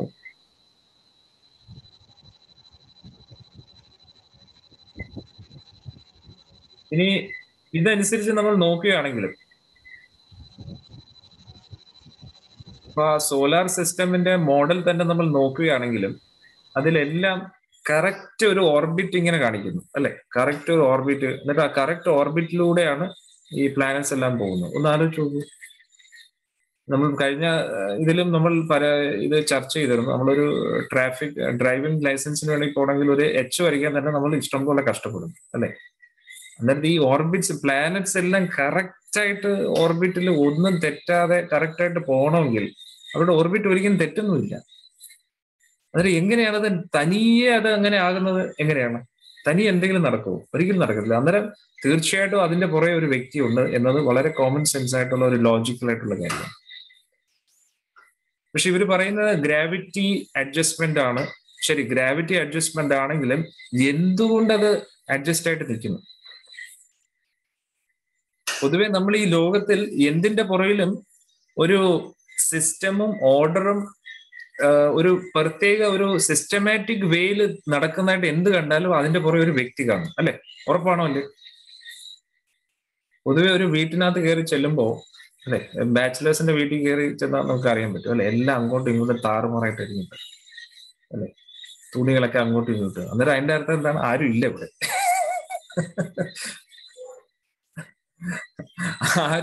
ആരും ഇല്ലെങ്കിൽ എല്ലാം ഡിസ്ഓർഗനൈസ്ഡ് ആയിട്ടായിരിക്കും ഇരിക്കുന്നത്. ഒരു സിസ്റ്റമോ ഇതൊന്നും കാണത്തില്ല. പക്ഷേ അതേ സമയത്ത് നമ്മൾ ഒരു ഹസ്ബൻഡും വൈഫും ഉള്ള ഒരു ഫാമിലി ആയിട്ട് താമസിക്കുന്ന ഒരാളുടെ വീട്ടിൽ പോയി കഴിഞ്ഞാൽ എല്ലാം കറക്റ്റ് ഓർഡറിന് ഇരിക്കും അല്ലെ. എന്തുകൊണ്ട്? അവിടെ ഒരാളുണ്ട് എല്ലാം കറക്റ്റ് ആയിട്ട് അത് മാനേജ് ചെയ്യാൻ വേണ്ടി. അത്രേ ഉള്ളൂ, വെരി സിമ്പിൾ. അതിന് എല്ലാത്തിനും ഒരു ഓർഡറും അതും അനുസരിച്ച് പോവുകയാണെങ്കിൽ അതിന്റെ അർത്ഥം അവിടെ ഒരു ആളുണ്ട്. അല്ലെങ്കിൽ ഒരിക്കലും ഓർഡർ കാണത്തില്ല, സിസ്റ്റം കാണത്തില്ല. അന്നേരം നമ്മുടെ കുറച്ചും കൂടെ ലോജിക്കലാണ്. കാരണം എന്തുവെന്ന് വെച്ച് കഴിഞ്ഞാൽ അതിന്റെ പുറകെ ഒരു വ്യക്തി ഉണ്ടെന്ന് വളരെ വ്യക്തമായിട്ട് പറയുന്നുണ്ട്. പക്ഷെ മോഡേൺ സയൻസ് എന്താ പറയുന്നത് വെച്ചാൽ വ്യക്തികളൊന്നും ഇല്ല, എല്ലാം തനിയെ നടന്നുകൊണ്ടിരിക്കും. എല്ലാം തനിയെ നടക്കുക, ഓട്ടോമാറ്റിക്കലി നടക്കുകയാണ്. എങ്ങനെ നടക്കുമെന്ന് അത് അവർക്ക് അറിഞ്ഞൂടാ.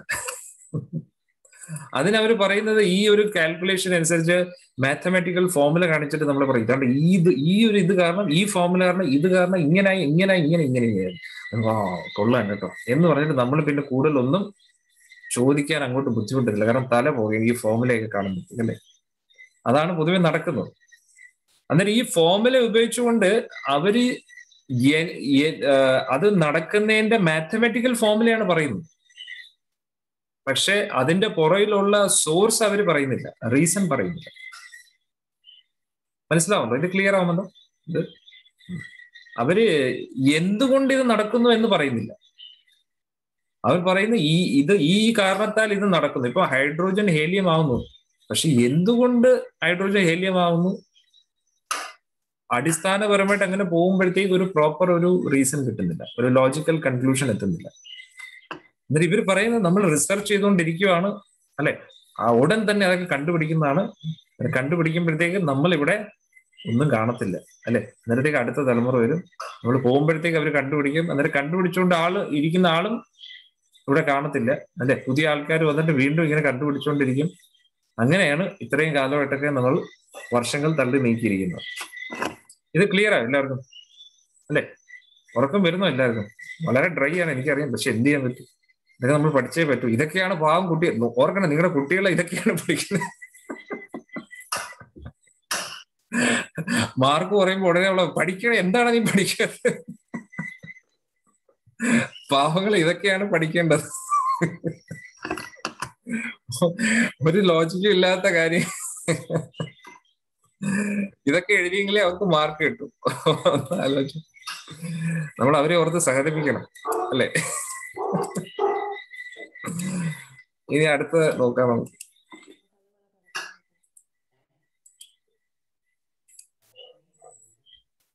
ഇനി നമ്മൾ എവല്യൂഷൻ അതിനെ കുറിച്ചാണ് പറയുന്നത്. നാച്ചുറൽ സെലക്ഷൻ എന്നത് ഇത് പറയുന്നത്, നാച്ചുറൽ സെലക്ഷൻ അനുസരിച്ച് പറയുന്നത് ഇതുകൊണ്ട് എല്ലാം ഒരു പോയിന്റിൽ നിന്ന് തുടങ്ങി. ആദ്യം ഭൂമി ഉണ്ടായി, ഇങ്ങനെ ഓരോന്നോരോന്ന്, പിന്നെ ചന്ദ്രൻ ഉണ്ടായി, പിന്നെ പാറ, ഇങ്ങനെ ഇങ്ങനെ ഓരോന്നോരോന്നോരോന്നുണ്ടായി, പിന്നെ ഡൈനോസർ ഉണ്ടായി, പിന്നെ മനുഷ്യരുണ്ടായി.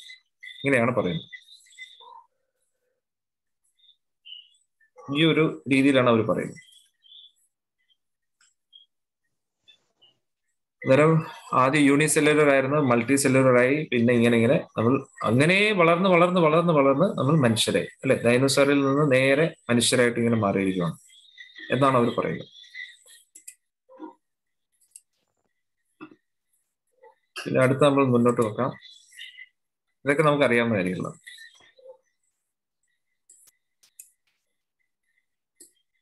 നമ്മൾ ആ യൂണിസെല്ലുലറിൽ തുടങ്ങി, അക്വാറ്റിക്സിൽ നിന്ന് തുടങ്ങി, ഒന്നുകൂടെ നമ്മൾ നോക്കാം. ഒരു മിനിറ്റ്. യൂണിസെല്ലുലറിൽ നിന്ന് തുടങ്ങി, അക്വാറ്റിക്സിൽ നിന്ന് തുടങ്ങി, പിന്നെ റെപ്റ്റൈൽസ്, അങ്ങനെ ഇങ്ങനെ കറങ്ങി കറങ്ങി കറങ്ങി നമ്മൾ ഇവിടം വരെ എത്തിയിരിക്കുകയാണ് അല്ലെ? ഇതാണ് നമ്മുടെ പൂർവികർ. ഇങ്ങനെയൊക്കെയായിരുന്നു നമ്മുടെ പൂർവികർ. വളരെ നല്ലൊരു കൾച്ചറായിരുന്നു നമ്മുടെ അല്ലെ?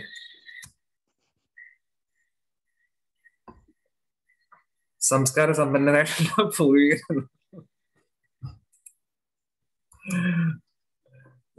സൂര്യൻ വന്നു, ഭൂമി വന്നു, ചന്ദ്രൻ വന്നു, ഇങ്ങനെ ഇങ്ങനെ വന്നു വന്നു വന്നു നമ്മൾ മീനായിരുന്നു കുറെ കാലം, പിന്നെ ഇതായി, പിന്നെ ഇങ്ങനെയൊക്കെ ആയി, ഇങ്ങനെ ആയി ആയി ആയി നമ്മൾ മനുഷ്യരായി.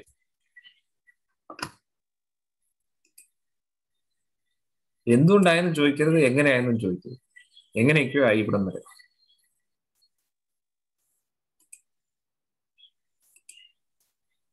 യെസ്, ഇതിനെ കുറിച്ചൊരു വീഡിയോ ഉണ്ട്, നിങ്ങൾക്ക് നോക്കാം. വളരെ രസകരമായിട്ടുള്ള വീഡിയോ.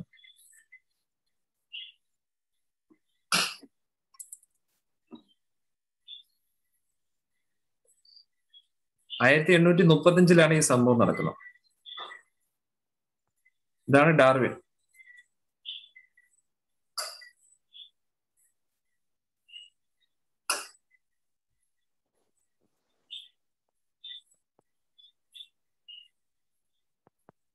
എല്ലാത്തിനെയും അദ്ദേഹം സ്റ്റഡി ചെയ്തെന്നാണ് പറയുന്നത്. അതായത് ലോകത്തിലുള്ള ഒരു ജീവജാലങ്ങളെ ബാക്കി വെച്ചില്ലെന്ന് നമ്മൾ വിശ്വസിക്കണം. എല്ലാ ജീവജാലങ്ങളെ അദ്ദേഹം സ്റ്റഡി ചെയ്തെന്നാണ് നമ്മൾ വിശ്വസിക്കേണ്ടത്. അദ്ദേഹം പറയുന്ന കുതിര 55 മില്യൺ ഇയേഴ്സ് അഗോ കുതിര ഇങ്ങനെയായിരുന്നു. എന്നിട്ട് ഇന്ന് കുതിര ഇങ്ങനെയാണ്. മെല്ലെ മെല്ലെ വളർന്ന് വളർന്ന് വളർന്ന് വളർന്ന് ഇങ്ങനെയായിരുന്നു.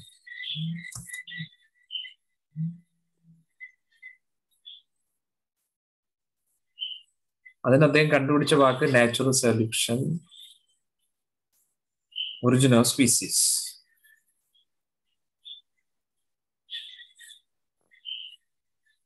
ഇപ്പൊ കണ്ടോ, 2 ടൈപ്പ് ഒരു പ്രാണികളുണ്ട്. അന്നേരം രണ്ടുപേരും തോന്നി ഇത് കുറച്ച് വ്യത്യസ്തമാണല്ലോ എന്ന് തോന്നി.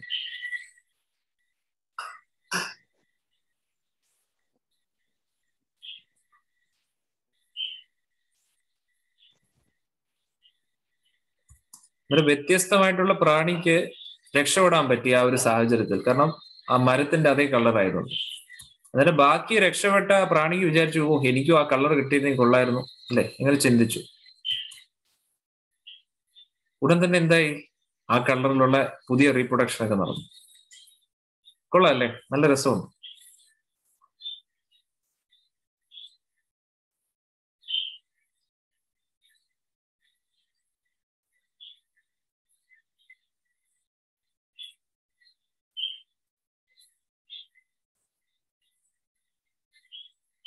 ഇതിനെയാണ് നാച്ചുറൽ സെലക്ഷൻ എന്ന് പറയുന്നത്. എല്ലാവർക്കും മനസ്സിലായോ? എനിക്കൊന്നും മനസ്സിലായില്ല.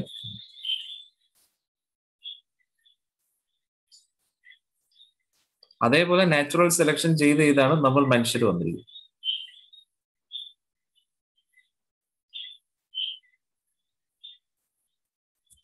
കണ്ടോ, രണ്ട് വ്യത്യസ്ത അന്തരീക്ഷത്തിൽ വളരുന്ന ഒരേ കുതിരകൾ പല പല കളറിലും പല പല നിറങ്ങളിലും പല പല ഇതായിട്ട് മാറും. കണ്ടോ, രണ്ടും അങ്ങോട്ടും ഇങ്ങോട്ടും മാറി. കണ്ടോ, ഇതൊക്കെയാണ് നമ്മുടെ ലോകത്തിൽ നടക്കുന്നത്. നമ്മൾ ഇതൊന്നും അറിയുന്നില്ല.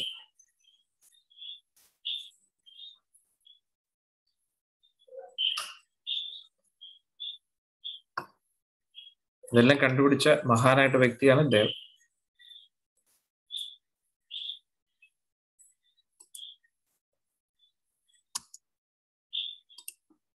യെസ്, എന്താണ് അഭിപ്രായം ഇതിനെ കുറിച്ചൊക്കെ?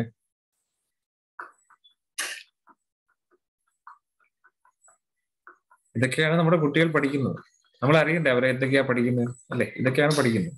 ഇങ്ങനെയൊക്കെയാണ് നമ്മുടെ സൃഷ്ടി തുടങ്ങിയിരിക്കുന്നത്. Yes, Santhosh Prabhu, what is your opinion about all these things? Unmute. I'm still trying to understand the different concepts. Trying to learn new things. Okay. What is your opinion? ഇത് വിശ്വസിക്കാൻ പറ്റുന്നുണ്ടോ ഇതൊക്കെ? I can't comment. I have not studied too deep into all these things. We are making our children study all this. The way it has been evolved, it is hard to believe. Like with Homo sapiens, our present thing. Yes. Next 1,000 years, we don't know what we are going to be. As per that, we should be something else. So, പൊതുവെ നമ്മൾ നോക്കുകയാണെങ്കിൽ ഇതിന്റെ പുറകെ ഒരു ഇതുണ്ട്. Charles Darwin എന്ന് പറയുന്ന അദ്ദേഹത്തിന്റെ മകന് ഒരു ഹെൽത്ത് ഇഷ്യൂ ഉണ്ടായിരുന്നു. അതായത് ഇടയ്ക്ക് വെച്ച് ഈ അമിതാഭ് ബച്ചന്റെ ഒരു സിനിമ വന്നിരുന്നു, പാ എന്ന് പറഞ്ഞിട്ട്, ഓർമ്മയുണ്ടോ? പാ. ഈ കുട്ടിക്കാലത്ത് തന്നെ ഓൾഡ് ആവുന്ന ഒരു രോഗമുണ്ടായിരുന്നു. ഓൾഡ് ഏജ്, പെട്ടെന്ന് ഏജ് ആവുന്ന ഒരു രോഗം. അന്നേരത്തേക്ക് ആ ഒരു രോഗമായിരുന്നു ചാൾസ് ഡാർവിന്റെ മകന് സംഭവിച്ചത്. ഓക്കെ, അന്നേരം അദ്ദേഹത്തിന്റെ ആ മകന് ആ ഒരു രോഗം വന്ന് മരിച്ചപ്പോൾ അദ്ദേഹത്തിന് ഭയങ്കര വിഷമമായി. ആ ഒരു വിഷമം ഒരിക്കലും സഹിക്കാൻ പറ്റില്ല. അങ്ങനെ പലപ്പോഴും ചോദ്യങ്ങൾ ചോദിച്ചു, പള്ളിയിലൊക്കെ പോയിട്ട് പള്ളിയിൽ അച്ഛനോടൊക്കെ, ഇതെന്തുകൊണ്ട് എന്റെ മകൻ ഇങ്ങനെ സംഭവിച്ചു, എന്റെ മകനോട് ഇങ്ങനെ സംഭവിച്ചൊക്കെ. ആ വിഷമം താങ്ങാൻ പറ്റാതെ അദ്ദേഹം ഒരുപാട് എന്താ പറയാ, വളരെ ഇമോഷണലി ഡൗൺ ആയി. അങ്ങനെ ആ ഇമോഷണലി ഡൗൺ ആയപ്പോൾ കണ്ടുപിടിച്ച സിദ്ധാന്തമാണ് നാച്ചുറൽ സെലക്ഷൻ. കാരണം ദൈവം ഒന്നും ഇല്ല ഇവിടെ. ദൈവം ഉണ്ടായാലും ഇങ്ങനെയൊക്കെ സംഭവിക്കും? ഒരിക്കലും ഇങ്ങനെയൊന്നും സംഭവിക്കത്തില്ല. അതുകൊണ്ട് ഈ സൃഷ്ടിയിൽ നിന്ന് എങ്ങനെ ദൈവത്തിന്റെ അസ്തിത്വത്തെ മാറ്റാം എന്ന് പറഞ്ഞ് വളരെ ബുദ്ധിപൂർവ്വം അദ്ദേഹം കണ്ടുപിടിച്ച സിദ്ധാന്തമാണ് ഈ ഒരു ഡാർവിൻസ് തിയറി ഓഫ് എവല്യൂഷൻ. ഇപ്പൊ ക്ലിയർ ആയോ എന്തുകൊണ്ടാണ് ഇതിങ്ങനെ വന്നു? അന്നേരം അദ്ദേഹത്തിന് ഒരു വിഷമം ഉണ്ടായി. അന്നേരത്തേക്ക് പിന്നെ അദ്ദേഹം വിചാരിച്ചു ആരും ദൈവത്തെ വിശ്വസിക്കരുത് എന്ന് പറഞ്ഞിട്ട് അദ്ദേഹം, കാരണം ദൈവം ഇല്ല, അദ്ദേഹത്തിന്റെ ആ ഒരു വിഷമം കൊണ്ട് അദ്ദേഹം കണ്ടുപിടിച്ച സിദ്ധാന്തമാണ്.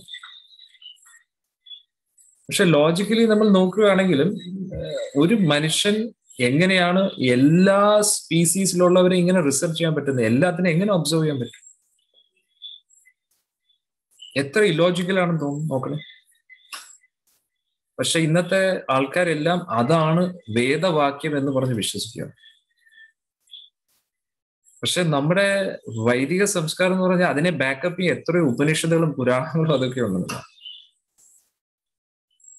ഈ ശരീരത്തിനകത്ത് എന്താണ് നടക്കുന്നത് എന്നറിയാൻ വേണ്ടി അവർക്ക് സത്യം പറഞ്ഞ സ്കാൻ റിപ്പോർട്ട് ഒന്നും ചെയ്യേണ്ട ആവശ്യമില്ല. കണ്ണടച്ചൊന്ന് ധ്യാനം ചെയ്തു കഴിഞ്ഞാൽ അവർക്ക് എല്ലാം മനസ്സിലാവും. അവരുടെ ആ യോഗസിദ്ധി കൊണ്ട് ഒരു പ്ലാനറ്റിനെ തന്നെ ക്രിയേറ്റ് ചെയ്യാൻ പറ്റും. അത്രയ്ക്ക് അമാനുഷികമായിട്ടുള്ള കഴിവുള്ള വലിയ വലിയ ഋഷിമാരുടെ ഒരു പരമ്പരയിലാണ് നമ്മൾ വരുന്നത്. അതുകൂടാതെ ചക്രവർത്തിമാരെന്ന് പറയുമ്പോൾ അവർക്ക് ഫിസിക്കൽ എബിലിറ്റി മാത്രമല്ല, അവരുടെ സ്പിരിച്വൽ സ്ട്രെങ്ത് അതൊക്കെ ഒരുപാട് കൂടുതലാണ്. ഇത് കുറച്ചും കൂടെ മനസ്സിലാക്കണമെങ്കിൽ നമ്മുടെ ബ്രൂസ്ലി ഒക്കെ നമ്മൾ നോക്കുകയാണെങ്കിൽ, അല്ലെ, ബ്രൂസ്ലി കണ്ടില്ലേ, എല്ലാവരും അറിയാം ബ്രൂസ്ലി, ആകെ ഇത്രയേ ഉള്ള ആള്. പക്ഷെ അദ്ദേഹത്തിന്റെ ആ ഒരു പഞ്ചില് ഒരുപാട് പവർ ഉണ്ട്. എന്തുകൊണ്ടാന്ന് വെച്ച് കഴിഞ്ഞാൽ അദ്ദേഹം അത്രത്തോളം അദ്ദേഹത്തിന്റെ മൈൻഡിനെ അദ്ദേഹം കൺട്രോൾ ചെയ്ത് വെച്ചിരിക്കുകയാണ്. അതായത് മൈൻഡിനെ ഫോക്കസ് ചെയ്ത് ഒരു ഇടി ഇടിച്ചു കഴിഞ്ഞാൽ അത് വല്ലാത്തൊരു ഇടിയായിരിക്കും. അദ്ദേഹം തന്നെ പലപ്പോഴും പറയുന്നുണ്ട്, I am not afraid of that person who knows 10,000 kicks. ഒരു 10,000 കിക്കുകൾ അറിയാവുന്ന ആ വ്യക്തി എനിക്ക് പേടിയില്ല എന്നാണ് ബ്രൂസ്ലി പറയുന്നത്. പക്ഷേ I am afraid of that person who practises 1 kick 10,000 times എന്നാണ് പറയുന്നത്. 10,000 കിക്കുകൾ അറിയാവുന്ന വ്യക്തി എനിക്ക് പേടിയില്ല, പക്ഷെ ഒരു കിക്ക് തന്നെ 10,000 പ്രാവശ്യം പ്രാക്ടീസ് ചെയ്യുന്നതിന് എനിക്ക് വലിയ പേടിയാണെന്നാണ് പറയുന്നത്. കാരണം എന്താണ്? കാരണം നമ്മുടെ പ്രാക്ടീസ് ചെയ്യുന്നതിനനുസരിച്ച് ആ ഒരു കിക്കില് മൈൻഡിന്റെ ഫുൾ ഫോക്കസ് വരുന്നതാണ്. അന്നേരം ആ ബോഡിയുടെ ഫുൾ ഫോക്കസ് വെച്ച് ഒരു ഇടി ഇടിച്ചു കഴിഞ്ഞാൽ ആള് തെറിച്ചു പോകും. അതാണ്. അന്നേരം ഫിസിക്കൽ എബിലിറ്റിയെക്കാട്ടിയും കൂടുതൽ നമ്മുടെ മൈൻഡ് കൺട്രോൾ ആണ് അവിടെ മെയിൻ ആയിട്ട് വരുന്നത്. അന്നേരം നമ്മുടെ വൈദിക സംസ്കാരം പുറമെയുള്ള എബിലിറ്റി അല്ല, നമ്മുടെ അകത്തുള്ള ആ ഒരു സ്പിരിച്വൽ സ്ട്രെങ്ത്തിലാണ് കൂടുതൽ ഫോക്കസ് ചെയ്തത്. അന്നേരം നമ്മൾക്ക് ചുറ്റുമുള്ള കാര്യങ്ങളൊക്കെ മനസ്സിലാക്കണമെങ്കിൽ പുറമെ വെച്ച് നമുക്ക് ഒരിക്കലും മനസ്സിലാക്കാൻ പറ്റില്ല. അകത്തുനിന്നുള്ള ഒരു ഇത് അനാലിസിസ് വേണം. അതാണ് നമ്മൾ മനസ്സിലാക്കുന്നത്. അതുകൊണ്ട് അൺഫോർച്ചുനേറ്റ്ലി ഇന്നത്തെ ലോകം എല്ലാം പുറത്തോട്ടാണ് എല്ലാം അന്വേഷിക്കാൻ നോക്കുന്നത്. അതുകൊണ്ടാണ് ദയനീയമായിട്ട് പരാജയപ്പെടുന്നത്. അതുകൊണ്ട് ഇതാണ് നമ്മൾ ഇതുവരെ മനസ്സിലാക്കിയിരിക്കുന്നത്. അന്നേരം പൊതുവെ അവരുടെ ഇതനുസരിച്ച് എല്ലാം തുടങ്ങുന്ന ഒരു പോയിന്റിൽ നിന്നാണ്. പിന്നെ അതുകൂടാതെ ഈ ജീവജാലങ്ങളെല്ലാം വരുന്നത് ഇങ്ങനെ ജലജീവികളിൽ നിന്ന് തുടങ്ങി അതിങ്ങനെ ഇവോൾവ് ആയി മനുഷ്യ രൂപം വരെ എത്തുകയാണ്. ഇനി വൈദിക സംസ്കാരം അനുസരിച്ച് നമ്മൾ നോക്കുകയാണെങ്കിൽ ഇതും അതുമായിട്ട് കണക്ട് ചെയ്യാൻ പറ്റും. എത്ര പേർക്ക് ഇത് കണക്ട് ചെയ്യാൻ പറ്റും? Yes, Santosh ji, yes, unmute. Prabhu, I have heard an analogy where it says now Vishnu Avatara, Matsya Avatara, Varaha Avatara, then Vamana Avatara, then Parashurama. So there is an evolution from Matsya Avatara to Parashurama. Similarly, this evolution, if there is any connect between these two? Yeah, one way, okay, that is, we can say in every species Lord appears. That way we can say. ഭഗവാൻ എല്ലാ ജീവജാലങ്ങളുടെ ഇടയിലും ഭഗവാൻ അവതരിക്കും. അത് ഭഗവാന്റെ കാരുണ്യം കാട്ടാൻ. പക്ഷെ ഞാൻ പറയുന്നത്, അവർ പറയുന്ന ഈ ഒരു എവല്യൂഷൻ നമ്മുടെ ജീവജാലങ്ങളുടെ ഇടയിലും ഉണ്ട് ആക്ച്വലി. അത് എങ്ങനെയാണ് നടക്കുന്നതെന്നാണ് ഞാൻ ചോദിക്കുന്നത്. ലേറ്റ് ആയില്ലല്ലോ ആർക്കും, അല്ലെ? ഒരു 5 മിനിറ്റ് ഉണ്ടോ എല്ലാവർക്കും? ഉണ്ടോ? അല്ലെങ്കിൽ നമുക്ക് വൈൻഡ് അപ്പ് ചെയ്യാം, അല്ലെങ്കിൽ അടുത്ത സാറ്റർഡേ ഉണ്ടോ? ഓക്കെ, ഞാൻ വിചാരിച്ചു ഇതൊന്ന് കൺക്ലൂഡ് ചെയ്യാൻ വിചാരിച്ചു. അന്നേരത്തെ യെസ്, അന്നേരം ഈ ഒരു എവല്യൂഷനും ഈ ഒരു ബിഗ് ബാങ്ങും നമ്മുടെ ലൈഫിൽ ഉണ്ട്. ആക്ച്വലി ഉണ്ട്. അത് എങ്ങനെയാണെന്നാണ് ഞാൻ ചോദിക്കുന്നത്. യെസ്, ഒരാൾ പറഞ്ഞു. ആരാണത്? Murali's Galaxy M31. അതാരാണ്? പേരിട്ടാ കുറച്ചുകൂടെ നല്ലതായിരുന്നു. കുഴപ്പമില്ല. അവർ പറഞ്ഞു, നമ്മൾ 84 ലക്ഷം ജീവി വർഗങ്ങളിലൂടെ സഞ്ചരിക്കുക. കറക്റ്റ് അല്ലേ? ഇപ്പൊ പൂന്താനത്തിന്റെ ജ്ഞാനപ്പാനയിലും പറയുന്നുണ്ട്, അല്ലെ? നമ്മുടെ ആ ഒരു ട്രാൻസ്ഫറിനെ കുറിച്ച് പറയുന്നുണ്ട്. മരത്തിന്റെ ജന്മം എടുക്കുന്നു, ഈച്ചയായിട്ട് ജനിക്കുന്നു, പൂച്ചയായിട്ട് ജനിക്കുന്നു, ഗജമായിട്ട് ജനിക്കുന്നു. കറക്റ്റ് ആണ്. സോ ആ രീതിയിൽ നമ്മൾ നോക്കുമ്പോൾ നമ്മൾ ഇവോൾവ് ആകുന്നുണ്ട്. സോ നമ്മൾ ആത്മാവ് ഓരോരോ ശരീരങ്ങൾ എടുക്കുന്നുണ്ട്, ഇവോൾവ് ആകുകയാണ്. ഇനി അടുത്ത അവർ ഇവോൾവ് ആയെന്ന് പറയുന്നു. ഇനി ശ്രദ്ധിച്ചേക്കണേ, ചിലപ്പം തല പോകുകയും, പക്ഷെ ഒന്ന് വളരെ കൂളായിട്ട് ഇരുന്നൊന്ന് കേട്ടു പോകും. ഇപ്പോ അവര് പറയുന്നത് ഈ ജലജീവിയിൽ നിന്ന് ഒരാൾ ഇവോൾവ് ആയിട്ട് മനുഷ്യനായെന്നാണ് അവർ പറയുന്നത്, അല്ലെ? അങ്ങനെയല്ലേ അവർ പറയുന്നത്, അല്ലേ? അന്നേരം ഇവോൾവ് ആയതിന്റെ അർത്ഥം ഇപ്പോൾ മനുഷ്യനായിട്ടുള്ള വ്യക്തികൾ അന്ന് ജലജീവിയാണ് എന്നാണ് അവർ പറയുന്നത്, അല്ലെ? അതല്ലേ ലോജിക്കലി വരേണ്ടത്. ഇവോൾവ് ആയതിന്റെ അർത്ഥം പുറമെ ഇവല്യൂഷൻ നടക്കുന്നു, പക്ഷേ അകത്തുനിന്ന് ഒരു വ്യക്തിത്വം മാറുന്നില്ല എന്നാണ് അവർ പറയുന്നത്. ഇത് കറക്റ്റ്, ഇതല്ലേ അതിന്റെ പോയിന്റ് വരുന്നത്? ആണോ? മനസ്സിലായില്ല? ഇപ്പൊ അവർ പറയുന്നത് ജലജീവിയായിട്ടുള്ള ഒരു ജീവി ഇവോൾവ് ആയി ഒരു മനുഷ്യനായി എന്നാണ് പറയുന്നത്. അന്നേരം ഒരു വ്യക്തി ഇവോൾവ് ആയി എന്ന് പറയുമ്പോൾ ആ വ്യക്തി തന്നെയാണ് ഈ വ്യക്തി എന്നാണ് അവർ പറയുന്നത്. ആണോ? എത്ര പേർക്ക് മനസ്സിലായി? എല്ലാം ബൗൺസറായോ? മനസ്സിലായി? കുറച്ചു പേർക്ക് മനസ്സിലായി.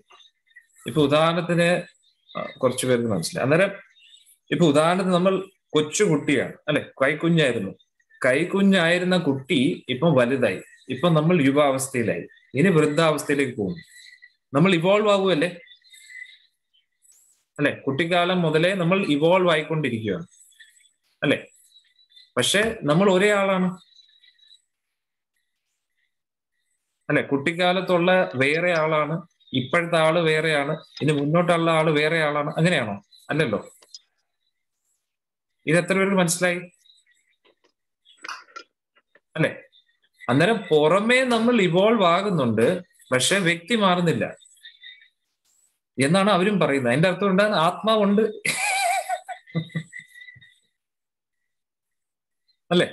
ഇപ്പൊ അങ്ങനെയുള്ള ഒരു കോൺസെപ്റ്റ് അവർ കൊണ്ടുവന്നെങ്കിൽ മാത്രമേ എവല്യൂഷൻ കറക്റ്റ് ആവുന്നു. ഇപ്പൊ പുറമെ എവല്യൂഷൻ നടക്കുന്നു എന്ന് അവർ ഉറച്ച് വിശ്വസിക്കുന്നുണ്ടെങ്കിൽ they should also accept the existence of the soul. ആത്മാവിന്റെ അസ്തിത്വം അവർ സമ്മതിച്ചേ പറ്റൂ, എങ്കിലേ എവല്യൂഷൻ അക്സെപ്റ്റ് ചെയ്യാൻ പറ്റൂ. അല്ലെങ്കിൽ നമുക്ക് എങ്ങനെ പറയാൻ പറ്റും ഈ ജലജീവി തന്നെയാണ് ഇപ്പോഴത്തെ മനുഷ്യൻ? എങ്ങനെ നമുക്ക് അക്സെപ്റ്റ് ചെയ്യാൻ പറ്റും? മനസ്സിലായില്ലേ? അതാണ് അവര് ചില കാര്യങ്ങൾ അവർ അക്സെപ്റ്റ് ചെയ്യുന്നു, ചില കാര്യങ്ങൾ അക്സെപ്റ്റ് ചെയ്യുന്നു. അത് കോൺട്രഡിക്ഷൻ ആണ്, അതൊരിക്കലും നമുക്ക് സ്വീകരിക്കാൻ പറ്റുന്നു. അന്നേരം അവർ എവല്യൂഷൻ കൊണ്ടുവരികയാണെങ്കിൽ നമ്മുടെ അടുത്ത ചോദ്യം എന്ന് പറഞ്ഞു കഴിഞ്ഞാൽ, അതായത് ഇങ്ങനെ ഇവോൾവ് ആകുന്നു എന്നതിന്റെ അർത്ഥം ഇവോൾവ് ആകാത്ത ഒരു ആൾ അവിടെ ഉണ്ടെന്നല്ലേ അവർ പറയുന്നത്. അതാണ് നമ്മളും ചോദിക്കുന്നത്. അന്നേരം അങ്ങനെയാണെങ്കിൽ ആത്മാവുണ്ട്. അന്നേരത്തേക്ക് ഉടനെ അവർ തലചൊറി, ഓ ആത്മാവ് ഉണ്ടല്ലേ എന്നൊക്കെ പറയും. അല്ലാതെ എവല്യൂഷൻ ഒരിക്കലും നമുക്ക് പ്രൂവ് ചെയ്യാൻ പറ്റില്ല. അന്നേരം പൂന്താനം നമ്പൂരിപ്പാടിന്റെ ഇതനുസരിച്ചും ഭാഗവതം അനുസരിച്ചും ഭഗവത്ഗീത അനുസരിച്ചും എവല്യൂഷൻ ഉണ്ട്, എവല്യൂഷൻ ഓഫ് കോൺഷ്യസ്നെസ്. അന്നേരം ആ ഒരു ആത്മാവിന്റെ ബോധം അനുസരിച്ച് ശരീരം മാറിക്കൊണ്ടേയിരിക്കുന്നു. താഴ്ന്ന ബോധത്തിലാണ് നമ്മൾ ചിന്തിക്കുന്ന പ്രവൃത്തിയെങ്കിൽ നമ്മൾ മൃഗജന്മങ്ങളിലേക്ക് പോകുന്നു, താഴ്ന്ന ജലജീവികളായിട്ടും അതൊക്കെ ഇത്.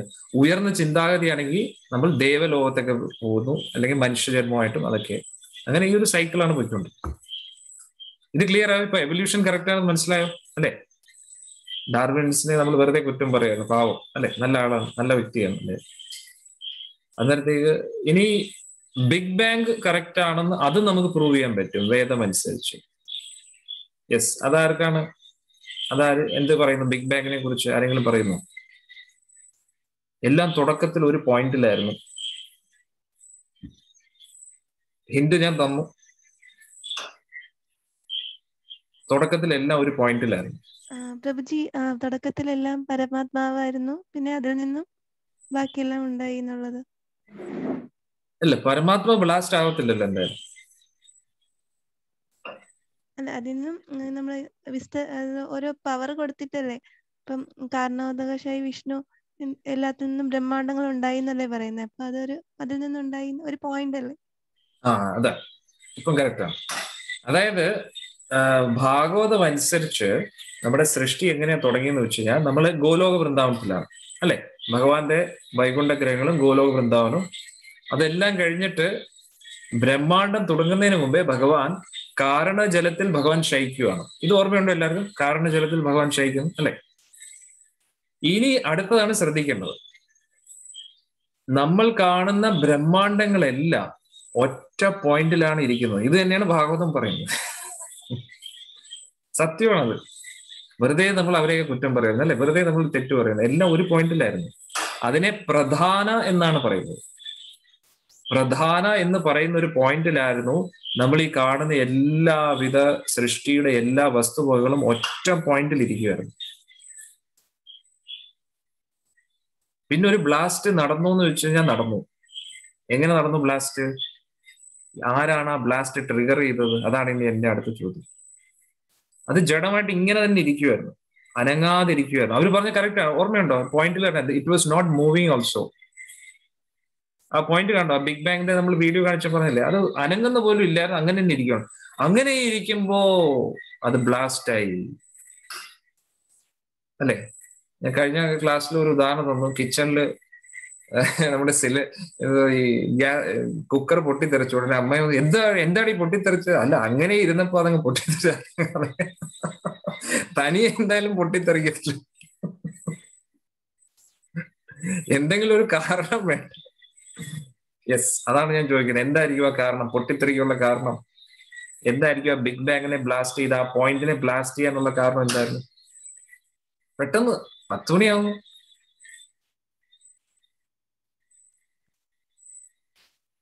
ഹരേ കൃഷ്ണ, പെട്ടെന്ന് പറയൂ.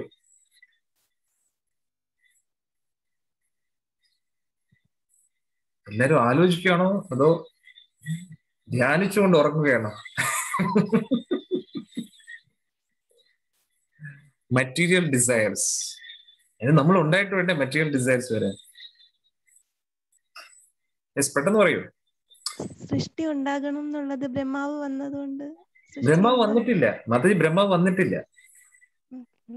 ബ്രഹ്മാവ് വരുന്നതിന് മുമ്പേ ഉള്ള കാര്യമാണ് പറയുന്നത്. എല്ലാം ഒന്നിച്ചിരിക്കുകയാണ്.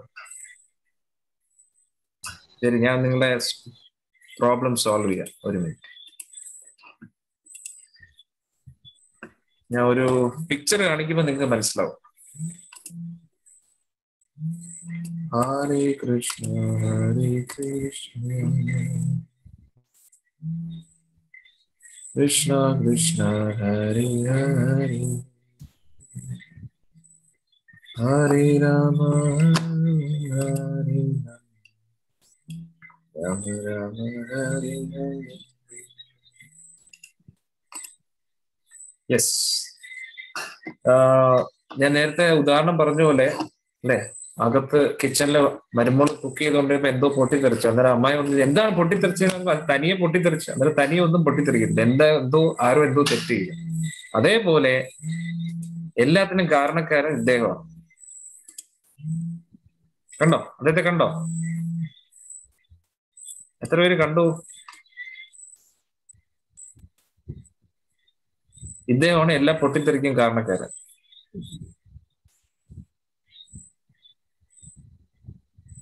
ഇത് ഒന്നും ചെയ്തില്ല, ഇദ്ദേഹം ഒന്ന് നോക്കിയതേ ഉള്ളൂ, ഉടനെ അതങ്ങ് പൊട്ടിത്തെറിച്ചു. ഇതാണ് ഭാഗവത്തിൽ പറയുന്നത്. ഇപ്പൊ മനസ്സിലായില്ലേ? കുറ്റക്കാരൻ ഇദ്ദേഹമാണ്, ഇദ്ദേഹത്തെയാണ് പിടിക്കേണ്ടത്.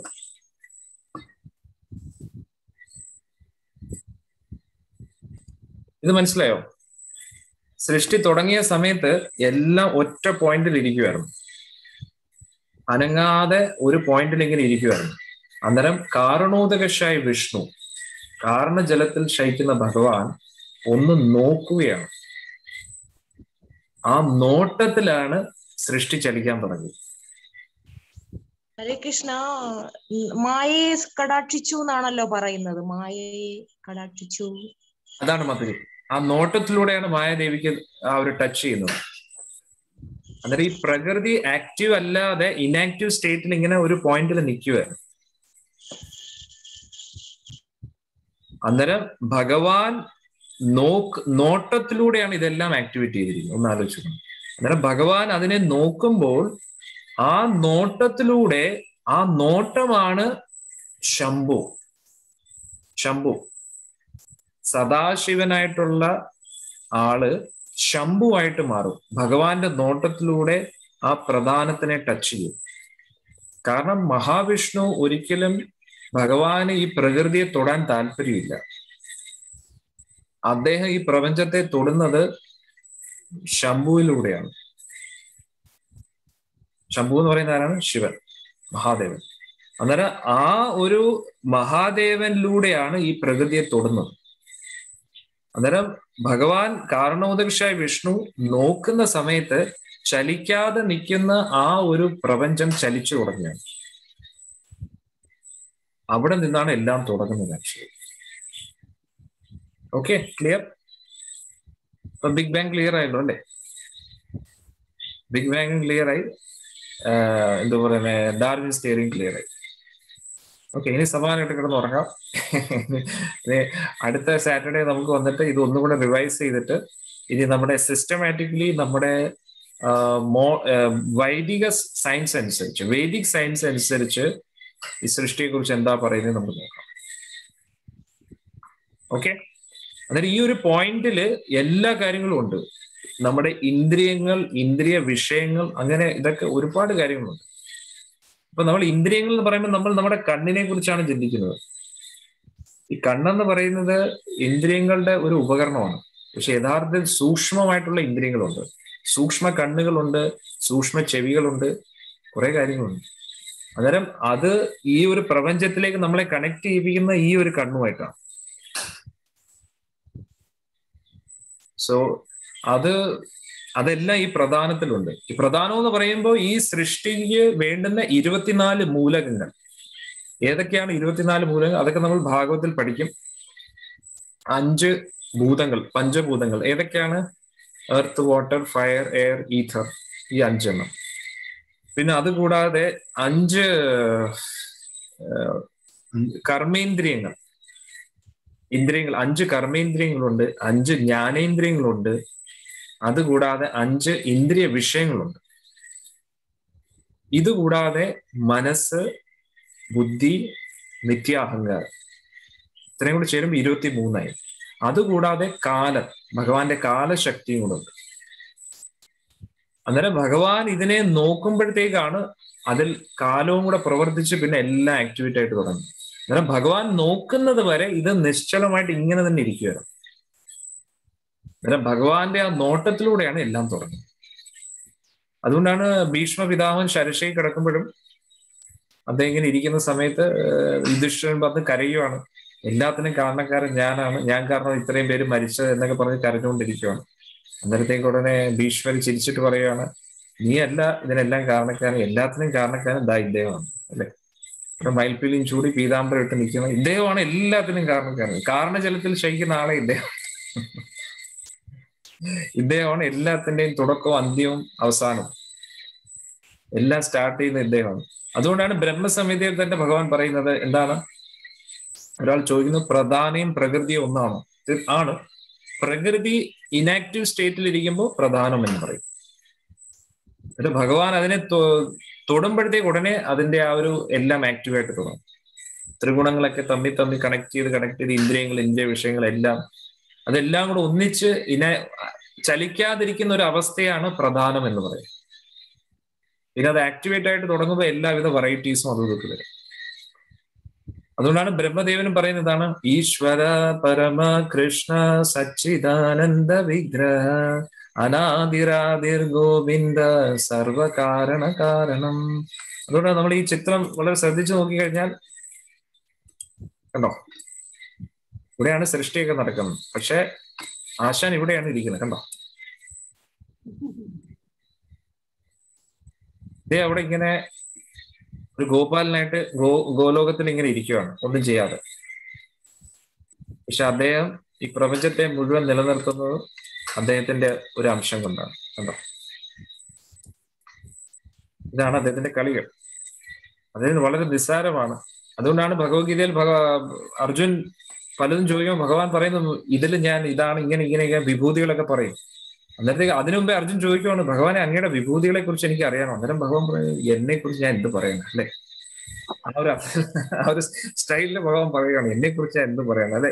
വലിയൊരു കോടീശ്വരനോട് ചോദിക്കുവാണ്, കോടീശ്വരനോട് വലിയ എത്രയോ അസറ്റ്സ് ഉള്ള അദ്ദേഹത്തിനോട് പറയുവാണ്, അങ്ങയുടെ എത്ര അസറ്റ്സ് ഉണ്ടെന്ന് ഒന്ന് പറയാമോ എന്ന് ചോദിക്കുമ്പോഴത്തേക്ക് അദ്ദേഹം പറയും, എന്നെ കുറിച്ച് ഞാൻ എന്ത് പറയാം അല്ലെ. അവിടെ കുറച്ചുണ്ട്, ഇവിടെ കുറച്ചുണ്ട് അല്ലെ എന്നൊക്കെ ആ ഒരു അർത്ഥം എല്ലാം പറഞ്ഞിട്ട് ഭഗവാൻ പറയാണ്, എന്തിനേറെ പറയുന്നു, എന്റെ വെറും ഒരു അംശം കൊണ്ടാണ് ഞാൻ ഈ പ്രപഞ്ചത്തെ മുഴുവൻ നിലനിർത്തുന്നത്. ഏക അംശേന സ്ഥിതോ ജഗത് എന്നാണ് പറയുന്നത്. ആരെ ഉദ്ദേശിച്ചിട്ടാ പറയുന്നത്? ഇപ്പൊ നമ്മൾ നീണ്ടു നിവർന്ന് കിടക്കുന്ന അദ്ദേഹത്തെയാണ് ഉദ്ദേശിച്ചത്. എന്റെ വെറും ഒരു അംശമാണെന്നാണ്. ഭഗവാനിൽ നിന്ന് വരുന്ന ഒരു അംശമാണ് ആര്? കാരണോദകശായ വിഷ്ണു. കാരണജലത്തിൽ ഭഗവാൻ ശയിച്ചുകൊണ്ട് ഭഗവാന്റെ ഓരോ രോമകൂപത്തിൽ നിന്നും ബ്രഹ്മാണ്ടങ്ങൾ വരുവാണ്. അന്നേരം ഭഗവാൻ കൃഷ്ണൻ പറയുന്നത് എന്റെ വെറും ഒരു അംശം കൊണ്ടാണ് ഞാൻ ഈ പ്രപഞ്ചത്തെ മുഴുവൻ നിലനിർത്തുന്നത് പാർത്ഥ എന്നാണ് പറയുന്നത്. ആലോചിച്ചു. ഇതൊക്കെ കേട്ടപ്പോ അല്ലെ അർജുന്റെ വിശ്വാസമുണ്ട്, പക്ഷെ ബാക്കിയുള്ളവർ വിചാരിക്കും തള്ളുന്നതിന് ഒരു ലിമിറ്റ് ഉണ്ട്. ഇതൊക്കെ പറഞ്ഞത് കൊള്ളാന്ന് കാണിച്ചു തരാമോ എന്ന് ചോദിച്ചു. അന്നേരം ഭഗവാൻ വിചാരിച്ചു എങ്ങനെ കാണിച്ചു തരാനാ? ശരി, കാരണം കാരണോദിച്ചായ വിഷ്ണുവിനെ കാണിക്കാൻ പറ്റും അല്ലെ? എല്ലാ ബ്രഹ്മാണ്ടങ്ങളുടെ ആളാണ്. അത് ഈ അർജുനെ എങ്ങനെ കാണാൻ പറ്റും? ശരി, ഒരു ബ്രഹ്മാണ്ടത്തിനകത്ത് ഒതുക്കി കാണിക്കാം എന്ന് പറഞ്ഞിട്ടാണ് വിരാട് രൂപം കാണിക്കുന്നത്. അത് കണ്ടപ്പോഴത്തേക്ക് തന്നെ എന്റെ അമ്മോ, മുമ്പിലും ആള്, പുറയിലും ആള്, ലെഫ്റ്റിലും ആള്, താഴെയും മുകളിലും എല്ലായിടത്തും അദ്ദേഹം തന്നെ. അന്നേരം അർജുൻ പറയാം, ഇവിടുന്ന് പ്രണമിക്കണോ? ഇവിടുന്ന് പ്രണമിക്കുമ്പോ ഇവിടെ ഒരാളുണ്ട്, ഇവിടെയുണ്ട്, എല്ലായിടത്തും നിറഞ്ഞു നിൽക്കുകയാണ് ഭഗവാൻ. അന്നേരം തൃപ്തിയായോ അർജുന? ഇനിയും കാണണോ? അന്നേരത്തെ അമ്മയെ മതിയായി, ദേവി ഏത് പഴയ രൂപത്തിലോട്ട് വരുമോ, എനിക്ക് ഭയം വരുന്നു എന്ന് പറഞ്ഞു. എല്ലാം ഭഗവാൻ തന്നെ, അഗ്നിയായിട്ടും വായുവായിട്ടും മരണമായിട്ടും ജനനമായിട്ടും എല്ലാ കാലചക്രമായിട്ടും 30 ദേവനുമായിട്ടും ഭഗവാൻ തന്നെ ഉണ്ടായിരുന്നു. അങ്ങനെയാണ് ഭഗവാൻ ഇതിനെ എല്ലാം പരിപാലനം ചെയ്യുന്നത്. ഇന്ദ്രനായിട്ടും വരുണനായിട്ടും എല്ലാം എല്ലാം എല്ലാം. എന്നാലും ഇന്ദ്രനായിട്ടുള്ളത് എല്ലാം പൊസിഷൻസ് ആണ്. അന്നേരം ആ ഒരു പവർ ഒരു ദേവന് കൊടുക്കുന്നതാണ്. പക്ഷെ എല്ലാം ആക്ച്വലി ചെയ്യുന്നത് ഭഗവാനാണ്. എല്ലാം വൺ മാൻ ഷോ ആണ് ഈ പ്രപഞ്ചത്തിൽ നടക്കുന്ന എല്ലാം. പരമാത്മാവിന്റെ കളികളാണ് എല്ലായിടത്തും നടക്കുന്നത്. ഇതൊക്കെ കണ്ടപ്പോഴത്തേക്ക് അർജുൻ പറഞ്ഞു, അമ്മോ ക്ഷമിക്കണം, യാദവാന്നും പറഞ്ഞു, കൂട്ടുകാരാന്നും പറഞ്ഞു, സഖേ എന്നൊക്കെ പറഞ്ഞു കുറെ കളിയാക്കിയിട്ടുണ്ട്, ക്ഷമിക്കണം. കൂട്ടത്തിൽ നമ്മൾ ഒന്നിരിച്ചിരുന്ന് ഭക്ഷണം കഴിച്ചിട്ടുണ്ട്, കൂട്ടത്തിൽ കിടന്നിട്ടുണ്ട്, അങ്ങയുടെ പടിയിൽ ഞാൻ തലചാച്ച് ഇരുന്നിട്ടുണ്ട്. പിന്നെ പലപ്പോഴും ഭഗവാൻ പറയും, ഈ പാർട്ടി ഇതൊക്കെ എനിക്ക് സോൾവ് ചെയ്യാൻ മതി ഭഗവാൻ, കൂടുതൽ തള്ളരെ കൃഷ്ണ മതി. കൂട്ടുകാർ തമ്മിൽ അങ്ങനെയൊക്കെ പറയത്തില്ല, അങ്ങനെയൊക്കെ സംസാരിച്ചിട്ടുണ്ട്. അന്നേരം അർജുനൻ അങ്ങ് കുറ്റബോധത്തിൽ അങ്ങ് തീർന്നുള്ളതാണ്. ആത്മഹത്യ ചെയ്താൽ മതി എന്ന് അർജുന് തോന്നി. ആ സത്യം പറഞ്ഞ ആ സമയം വിറച്ചുകൊണ്ടാണ് ഇരിക്കുന്നത് കൃഷ്ണനെ കണ്ടിട്ട്, ഗീതൊക്കെ കണ്ടിട്ട്. പിന്നെ ഭഗവാൻ വീണ്ടും യോഗമായാലെല്ലാം മറയ്ക്കുകയാണ്. അല്ലെങ്കിൽ എന്തുവാണ്, ആ ഫ്രണ്ട്ഷിപ്പ് വീണ്ടും നഷ്ടപ്പെട്ടു പോകും. വീണ്ടും വിചാരിക്കും ഇത് വലിയ ആളാണെന്നുള്ള രീതിയിൽ. അന്നേരം പിന്നെ സൗഹൃദം നഷ്ടപ്പെടും. അതുകൊണ്ട് വീണ്ടും ആ ജ്ഞാനത്തെ ഭഗവാൻ കവർ ചെയ്തു എന്നുള്ളതാണ്. അദ്ദേഹത്തിന്റെ നാമമാണ് നമ്മൾ ജപിക്കുന്നത് അല്ലെ? എങ്ങനെയുണ്ട്? ഇൻട്രസ്റ്റിംഗ് അല്ലേ? വളരെ എക്സൈറ്റിംഗ് അല്ലെ? അതാണ് മഹാഭാരതത്തിന്റെ എക്സൈറ്റ്. കാരണം ഇത്രയും പവർഫുൾ പേഴ്സൺ ആണ് അവിടെ ഇരിക്കുന്നത്. ഒന്ന് ആലോചിച്ച് നോക്കണം. ഇദ്ദേഹത്തെയാണ് ആ മണ്ടനായിട്ടുള്ള ദുര്യോധനൻ കെട്ടി ബന്ദിയാക്കാൻ നോക്കുന്നത്. ശകുനിക്കുള്ള ബുദ്ധി പോലും ദുര്യോധന ഇല്ലാതായി പോയല്ലോ. ശകുനി പറഞ്ഞ, എടീ ദുര്യോധന മോനെ, നീ എന്താ ചെയ്യുന്നത് നിനക്ക് അറിഞ്ഞൂടാ, തീയോടാണ് നീ കളിക്കുന്നത്, എല്ലാം കത്തി ചാമ്പലായി പോവും അല്ലേ? അതാണ് പറയുന്നത്. സോ അത്രയ്ക്ക് മഹാശക്തനാണ് നമ്മുടെ ഗുരുവായൂരപ്പൻ. അതാണ് നമ്മൾ മനസ്സിലാക്കുന്നത്. ഇതൊന്നും ഊഹാപോഹങ്ങൾ കൊണ്ട് ചെയ്യുന്ന കാര്യങ്ങളല്ല. ഭഗവാൻ വരുമ്പോഴാണ് എല്ലാം കണക്ട് ചെയ്യാൻ പറ്റുന്നത്. എല്ലാം, അത് ഐൻസ്റ്റൈന്റെ തിയറി ഓഫ് റിലേറ്റിവിറ്റി ആണെങ്കിലും ക്വാണ്ടം ഫിസിക്സ് ആണെങ്കിലും ശരി, ഡാർവിൻസ് തിയറി ആണെങ്കിലും ശരി, എല്ലാം കണക്ട് ആവും ഭഗവാൻ കൃഷ്ണൻ വരുമ്പോൾ അല്ലെ? കുറച്ചും കൂടെ ലോജിക്കലായിട്ട് തോന്നില്ലേ? എല്ലാം ലോജിക്കലായിട്ട് തോന്നുന്നുണ്ട്. കാരണം ഭാഗവതം അനുസരിച്ച് പോകുമ്പോൾ, മഹാഭാരതം അനുസരിച്ച് എല്ലാം ലോജിക്കലാണ്. അതാണ് നമുക്ക് മനസ്സിലാക്കുന്നത്. ഓക്കെ, നമുക്ക് അടുത്ത ആഴ്ച കാണാം. Thank you so much. എല്ലാം ഇൻട്രസ്റ്റിംഗ് ആയിട്ട് വരുമ്പോഴാണ് നമുക്ക് ഒരു ഇൻട്രസ്റ്റ് അല്ലെ പറയാൻ വേണ്ടി. Thank you so much. Hare Krishna.